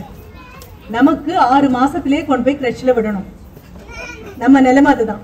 6 வயசு வரைக்கும். ஏன்னா இந்த ட்ரைபாட் ஹோல்டுன்னு ஒண்ணு சொல்லுவோம் ஐயா, 3 விரல்களால் ஒரு பேனாவை பிடிக்கிறதுக்குன்னு ஒரு வயசு வரணும். நீங்க பார்த்திருப்பீங்க, இப்படி பிடிக்கும் குழந்தைங்க. இந்த டான்ஸ் ஆடுற குழந்தைங்களை கூட இன்னும் சின்ன குழந்தை கூப்பிட்டு இருந்தா அது இப்படி வைக்க வராது, அந்த குழந்தை இப்படி பிடிக்கும், ஏன்னா இது திரும்பி போயிடும். ஆக எழுத்து பயிற்சி அப்படின்னா ஐரோப்பிய நாடுகள்ல சொல்லக்கூடியதெல்லாம் ஹாலண்டாக இருக்கட்டும், இல்ல சுவிட்சர்லாண்டாக இருக்கட்டும், ஏன் ஜெர்மனியாக இருந்தாலும் வச்சு நிதானமா 6 வயதுக்கு பேனாவை பிடித்தா போதும் அப்படின்னு சொல்றாங்க. இங்க வந்து இங்கிலீஷ் படிப்பாங்க, அவங்களும் இப்ப தமிழ் படிக்கிற பிள்ளையும் கன்ஃபியூஸ் ஆக மாட்டாங்களான்னு ஒரு கன்ஃபியூஷனும் ஆகாது. ஆகும்னு நாம தான் நினைக்கிறோம். கண்டிப்பாக கண்டிப்பாக தாராளமாக 2 மொழியையும் காதுக்கு கொடுங்க முதல்லன்னு சொல்றேன். 6 வயது வரை let the child listen to both the languages. காதுக்கு நிறைய கொடுங்க. இது தமிழ்னு அந்த குழந்தைக்கு தெரிய வைங்க, இது ஆங்கிலம்னு அந்த குழந்தைக்கு தெரிய வைங்க. குழந்தைங்களுக்கு நல்லா தெரியும். ஏன்னா ஒரு சின்ன குழந்தை, அங்க நான் நர்சரியில ஒரு குழந்தை அதுக்கு இன்டர்வியூ பண்றாங்க. 3 வயது குழந்தைக்கு இன்டர்வியூ பண்ணும்போது அவங்க என்ன கேட்டாங்க தெரியுமா? 1 2 3 இங்கிலீஷ்ல சொல்லு. குழந்தைக்கு என்ன பண்றதுனே தெரியல, அழ ஆரம்பிச்சிருச்சு. என்னன்னு கேட்டபோது அது சொல்லிட்டு 1 2 3 இங்கிலீஷ்ல தானே இருக்கு, 1 2 3 நான் எப்படி இங்கிலீஷ்ல சொல்றேன்? புரியுதா? நாம நினைக்கிற மாதிரி இல்லை. children are very very shrewd. நாம என்ன நினைக்கிறோம் அதுக்கு ஒண்ணும் தெரியாது, அந்த குழந்தை முன்னாலேயே சொல்றோம். அந்த குழந்தை முன்னால அதை சொல்லாதீங்க. அதால தெளிவா ஒரு திருக்குறளை சொல்ல முடியும் அப்படின்னு சொன்னா, ஒரு நர்சரி ரைம் சொல்ல முடியும் அப்படின்னா கேட்டு சொல்றதுக்கு, அதுக்கு தான் நர்சரி ரைம். அந்த மழையில போகிறதுக்காக தான். முதல்ல கேட்கறது, அப்படிதானே LSRWன்னு சொல்றோம். முதல்ல listen, then speak, recognize and then read. கடைசியாக டெர்ஷரி லெவல் தான் ரைட்டிங். நம்ம எடுத்த உடனே ஆள தொடங்குறோம் இல்ல. குழந்தைக்கு நிறைய சொல்லுங்க, let it listen. 6 வயசுல நிதானமா படிச்சா போதும். அவசரமா படிச்சு நாம எங்கேயும் வந்து நிக்கல இல்லையா? அதுவே. Don't rush through language learning, please. So thank you ever so much. வாய்ப்புக்கு மிகப்பெரிய நன்றி. புரிந்து கொள்ளாவிட்டாலும் மறக்காமல் எல்லோரும் கைத்தட்டுவதை பார்த்து எனக்கு கைத்தட்டிய குழந்தைகளுக்கு தனிப்பட்ட நன்றி. நன்றி அம்மா. Thank you ever so much. சேனல்கள் மற்றும் தொலைக்காட்சி ஊடாக இவருடைய சிறப்பு சொற்பொழிவுகளை கண்டுகளித்த நாங்கள் இன்றைக்கு அவரை நேரடியாக பார்த்து அவருடைய உரையினை கேட்கும் அந்த அரிய சந்தர்ப்பத்தை தந்த ஆண்டவருக்கு நாங்கள் இந்த இடத்திலே நாங்களும் நன்றியை தெரிவித்துக் கொண்டு, இந்த ஒரு அருமையான சந்தர்ப்பம். உண்மையிலே நாங்கள் இந்தியா சென்றாலும் இவரை பார்க்க முடியாது. அப்படிப்பட்ட ஒரு பெரிய ஒரு அறிவாளி. அவரை எங்கள் கண்முன்னே கொண்டு வந்து நிறுத்தி அவருடைய உரையினை நேரடியாக இதிலிருந்து கேட்க வைத்த அந்த சந்தர்ப்பத்தை வழங்கிய இறைவனுக்கு இந்த இடத்திலே நாங்கள் நன்றியை தெரிவித்துக் கொண்டு, ஊர் கோடி இழுத்தால் தான் தேரெழுக்க முடியும் என்கின்ற ஒரு அருமையான ஒரு கருத்தினை இங்கே பதிந்திருக்கின்றார். உண்மையிலே நாங்கள் அனைவரும் ஒற்றுமையாக சேர்ந்தால்தான் இந்த தமிழ் மொழி, எங்களுடைய நோக்கம், புலம்பெயர் தேசத்திலே வாழ்கின்ற எங்களுடைய நோக்கம், எங்களுடைய கவலை என்னவென்றால், எங்களுக்கு அடுத்த சந்ததி இந்த தமிழை பேசுமா, இல்லை அல்லது எங்களுடைய தாய்நாட்டுக்கு மீளச் சென்றாலும் எங்களுடைய உறவுகளோடு அந்த உரையாடல்கள் தமிழில் அமையுமா என்கின்ற கேள்வியும் கவலையும் எங்களிடம் பொதிந்திருக்கின்றது. அதற்கு எல்லாம் முற்றுப்புள்ளி வைக்கக்கூடிய வகையிலே இன்று அவருடைய உரை அமைந்திருந்தது. நாங்கள் என்ன செய்ய வேண்டும்? பெற்றோராகிய நாங்கள் இந்த எதிர்கால சந்ததிக்கு என்னத்தை சொல்லப் போகின்றோம், அந்த தமிழை எப்படி அவர்களுக்குள் புகுத்தி அதனுடைய இருப்பை நிலைநாட்டப் போகின்றோம் என்கின்ற அருமையான அந்த உரையிலே வழங்கியிருந்தார். உண்மையிலே கேட்பதற்கு மிகவும் நிறைய விடயங்கள் எங்கள் உள்ளங்களுக்கே உள்ளே ஊடுருவி அந்த உணர்வுகளை தட்டி எழுப்பி இருக்கின்றது என்றால் மிகையாகாது. அதற்கு உங்கள் பலத்த கரகோஷ்டி அவருக்கு கொடுத்து இந்த அரிய சந்தர்ப்பத்துக்காக மீண்டும் மீண்டும் நன்றியை தெரிவித்துக் கொண்டு, நிகழ்வுகளின் வரிசையிலே அடுத்த நிகழ்வாக நடைபெற்று முடிந்த தமிழ் திறன் போட்டியிலே முதலாவதாக பாடல் போட்டியில் வெற்றி பெற்ற மாணவி செல்வி சர்வணி பராகரன் அவர்களை இப்பொழுது மேடைக்கு அழைக்கின்றோம்.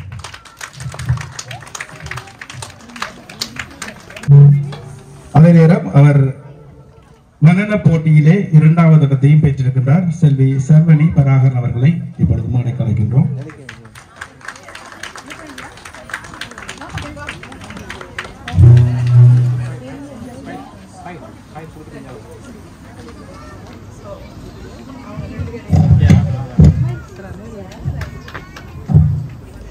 அடுத்து கதை கதை சொல்லலிலே முதலாம் இடத்தை பெற்றிருக்கின்ற செல்வி சுருதி கோகுலலரின் அவர்களை மேலே கலைக்கின்றோம்.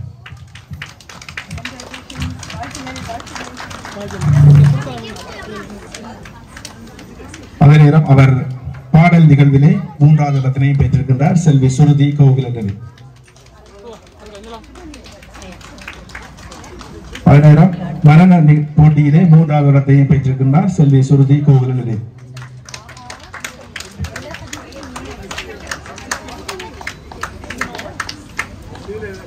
அடுத்து மரண போட்டியில் 1ஆம் இடத்தினையும் பாடல் போட்டியில் 2ஆம் இடத்தினையும் பெற்றிருக்கின்றார் செல்வன் ஜகீதன் நிகேதன். மரண போட்டியில் 1ஆம் பாடல் போட்டியில் 2ஆம் இடத்தையும் பெற்றிருக்கின்றார்.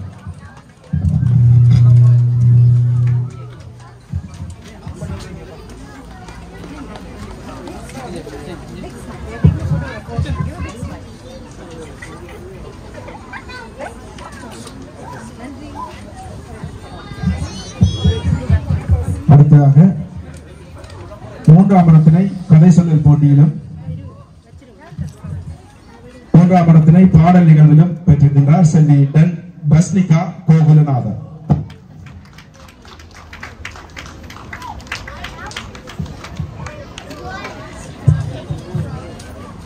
இவர்கள் அனைவரும் 5 வயது தொடக்கம் 7 வயதுக்குட்பட்ட பிரிவினை சேர்ந்தவர்கள். அடுத்து பாடல் நிகழ்வில் 1ஆவது இடத்தினை பெற்றிருக்கின்றார் செல்வி டிவீனா நிகேதன்.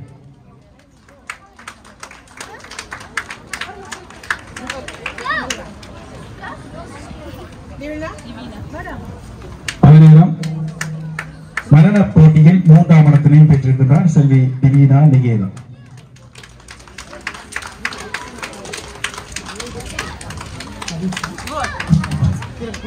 அடுத்து 5 தொடக்கம் 7 வயதுக்குட்பட்ட பிரிவிலே பாடல் போட்டியில் 2ஆம் இடத்தினையும் மரண போட்டியில் 2ஆம் இடத்தினையும் பெற்றிருக்கின்றார் செல்வன் கபீஷன் மயூரன்.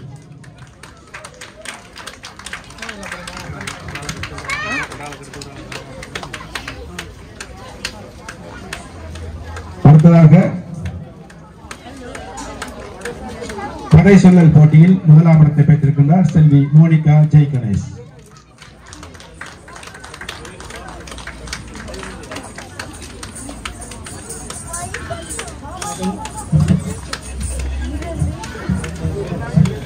அடுத்ததாக கதை சொல்லலில் 2ஆம் இடத்தினையும் பாடல் போட்டியில் 3ஆம் இடத்தினை பெற்றிருக்கிறார் செல்வன் பபீசன் அரவிந்தன்.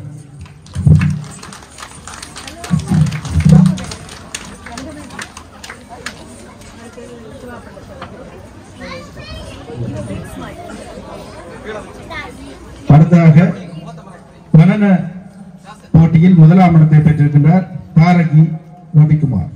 செல்வி தாரகி ரவிக்குமார்.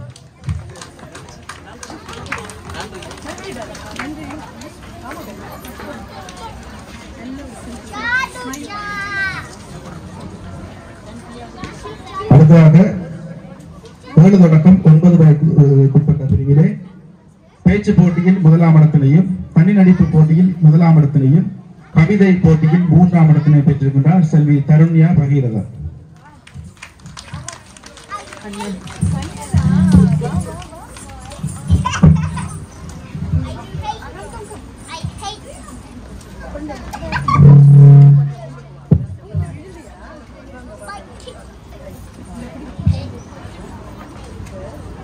அடுத்து பாடல் நிகழ்வில் 2ஆம் இடத்தினையும் மரண போட்டியில் 2ஆம் இடத்தினையும் பேச்சு போட்டியில் 3ஆம் இடத்தினையும் பெற்றிருக்கின்றார் செல்வி வர்ஷிதா ஜெயசங்கர்.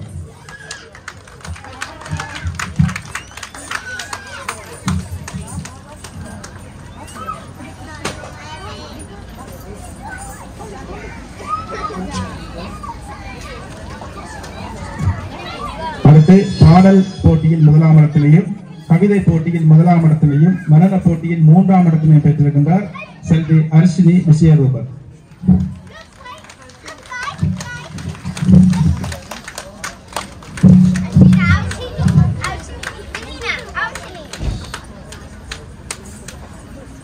அடுத்து பாடல் போட்டியில் 3ஆம் இடத்தினை பெற்றிருக்கின்றார் செல்வி சபீனா கோகுலநாதன். நடன போட்டியில் முதலாம் இடத்தினையும் பெற்றிருக்கின்றார் செல்வி சபீனா கோகிலநாதன். கவிதை போட்டியில் இரண்டாம் இடத்தினை பெற்றிருக்கின்றார் செல்வி சபீனா கோகிலநாதன்.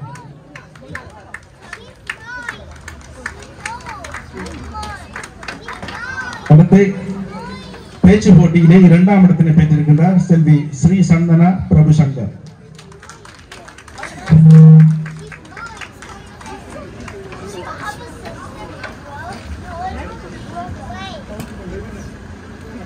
அடுத்து கவிதை போட்டியிலே மூன்றாம் இடத்தினை பெற்றிருக்கின்றார் செல்வி நிபிஷா ஸ்ரீகாந்தராஜா.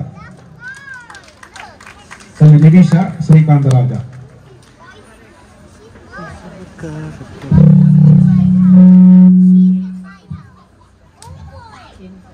அடுத்து பேச்சு போட்டியிலே மூன்றாம் இடத்தினை பெற்றிருக்கின்றார் செல்வி கேனுஷா கேதீஸ்வரன்.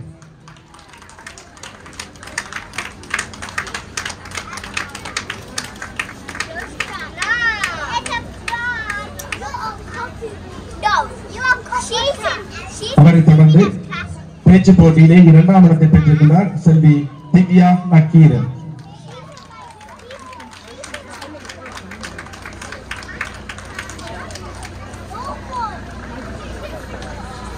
அவரை தொடர்ந்து நடன போட்டியிலே மூன்றாம் இடத்தினை பெற்றிருக்கிறார் செல்வன் ருஷான் பேரிஸ்.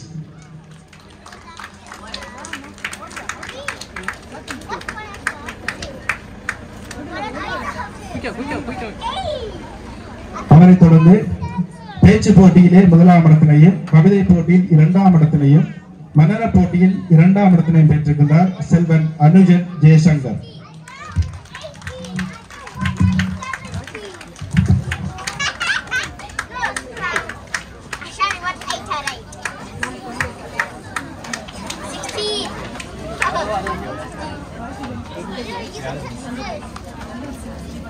அவரை தொடர்ந்து நடன போட்டியில் முதலாம் இடத்தினையும் கவிதை போட்டியில் முதலாம் இடத்தினை பெற்றிருக்கின்றார் செல்வன் டெனிசியன் ரொபின்சன் அமரதாஸ்.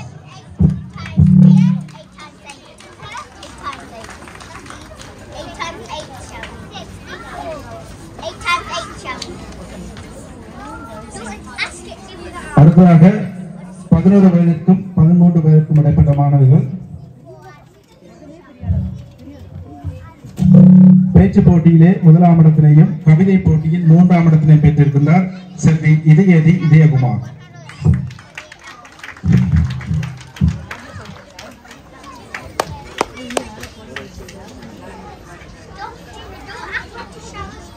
அவரை தொடர்ந்து நடன போட்டியில் முதலாம் இடத்தினையும் கவிதை போட்டியில் இரண்டாம் இடத்தினையும் பெற்றிருக்கின்றார் செல்வன் ஹர்ஷன் விஜயரூபன்.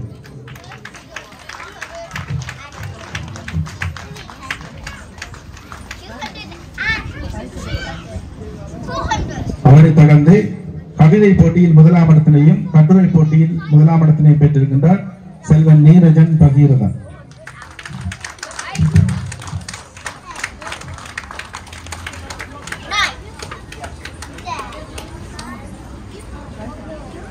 அவரை தொடர்ந்து நடன போட்டியில் மூன்றாம் இடத்தினை பெற்றிருக்கின்றார் செல்வன் மதீபன் சௌந்தரராஜன். நடன போட்டியில் இரண்டாம் இடத்தினை பெற்றிருக்கின்றார் செல்வன் மதீரன் சௌந்தரராஜன்.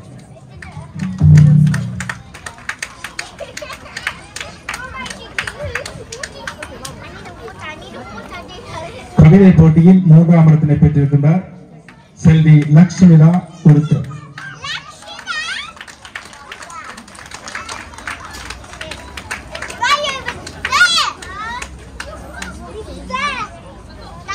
அடுத்ததாக நாங்கள் அழைக்க இருப்பது 13 வயதுக்கும் 15 வயதுக்கும் உட்பட்ட மாணவர்கள். நடன போட்டியில் முதலாம் இடமும் பேச்சு போட்டியிலே முதலாம் இடத்தை பெற்றுக்கொண்ட செல்வி சங்கா விமலசுதன்.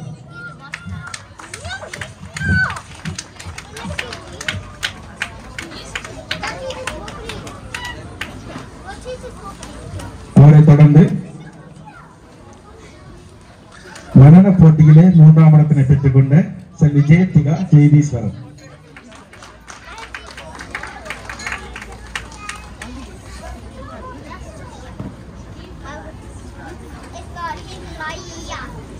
கவிதை போட்டியிலே இரண்டாம் இடத்தை பெற்றுக் கொள்கிறார் செல்வன் ஜஸ்மினன் உருத்திரன்.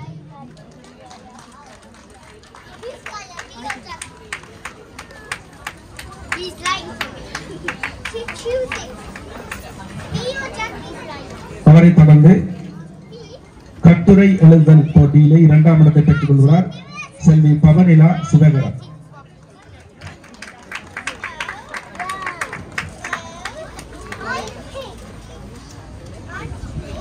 அடுத்ததாக கட்டுரை போட்டியிலே 1ஆம் இடத்தினையும் பேச்சு போட்டியில் 2ஆம் இடத்தினையும் பெற்றுக் கொள்கின்றார் செல்வன் அட்சயன் ஆலவன்.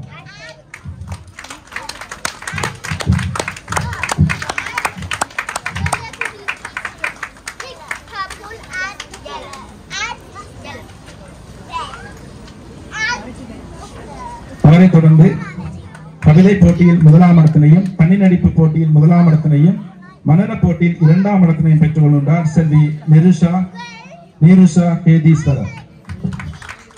செல்வி நேருஷா கேதீஸ்வரர்.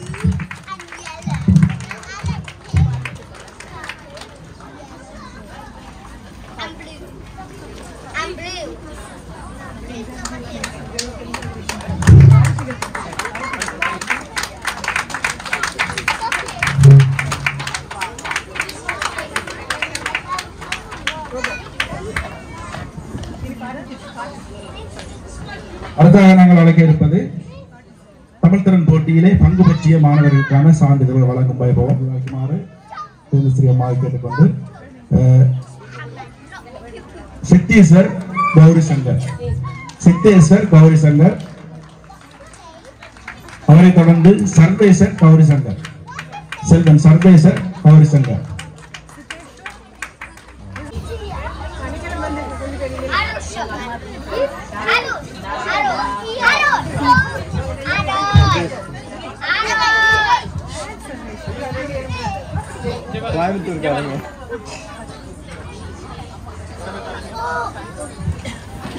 அவர்களை தொடர்ந்து செல்வன் சந்தோஷ்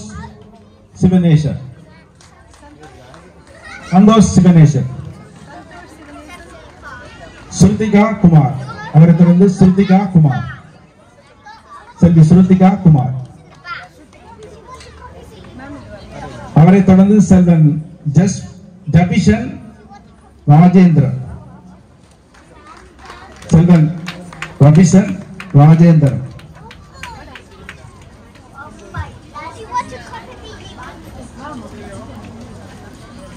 அவரை தொடர்ந்து நிபிஷன் ஸ்ரீகாந்தராஜா,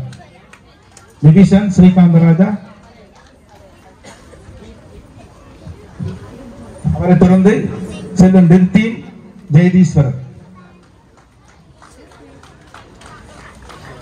அடுத்ததாக அவினாஷ் அன்பழகன்,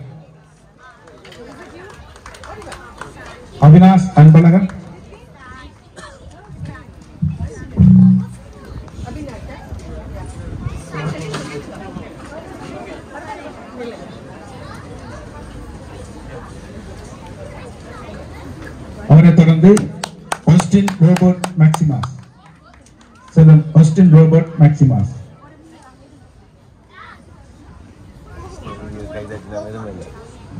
அடுத்ததாக செல்வி பார்கவி பாலகிருஷ்ணன்,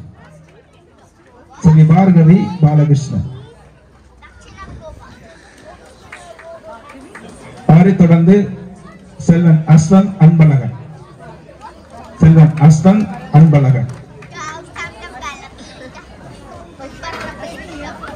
அவரை தொடர்ந்து செல்வி அனுஷியா பேரிஸ்,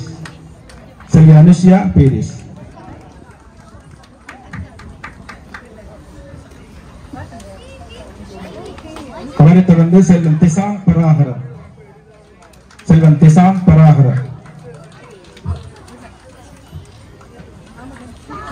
அவரை தொடர்ந்து செல்வி நிபிஷா ஸ்ரீகாந்தராஜா,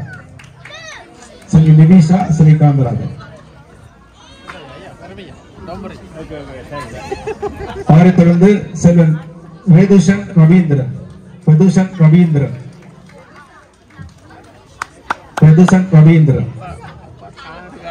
அவரை தொடர்ந்து கிருஷ்ணா கிருஷ்ணராஜன்,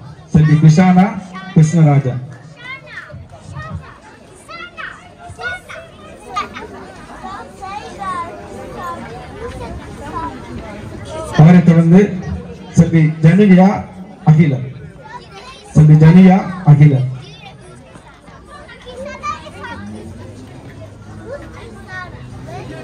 அவரை கோகுலலனி. ஜெரி கோகுலலனி.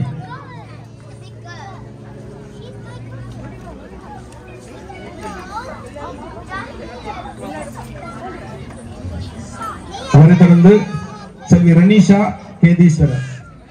ரனிஷா கேதீஸ்வரன்.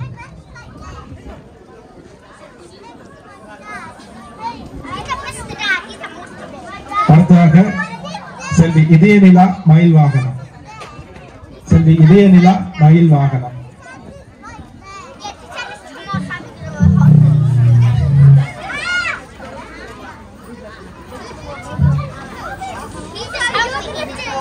அடுத்து செல்வி செந்தூரி ஸ்ரீகரம். செல்வி செந்தூரி ஸ்ரீகரம்.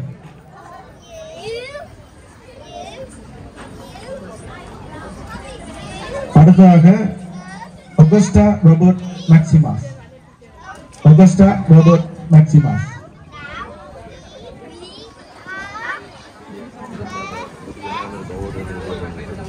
அடுத்ததாக நிபிஷன் ஸ்ரீகாந்தராஜா.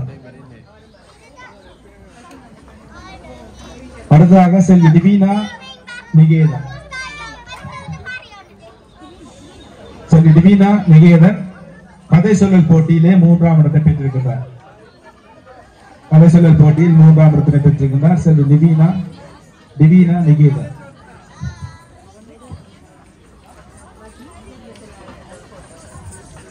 இதுவரை நேரமும் சான்றுகளை வழங்கி கௌரவித்த இன்றைய சிறப்பு விருந்தினருக்கு நன்றியை தெரிவித்துக் கொண்டு அதனைத் தொடர்ந்து அனைத்து ஆசிரியர்களையும் தேர்வு செய்து மேடைக்கு வருமாறு அன்புடன் அழைக்கின்றோம்.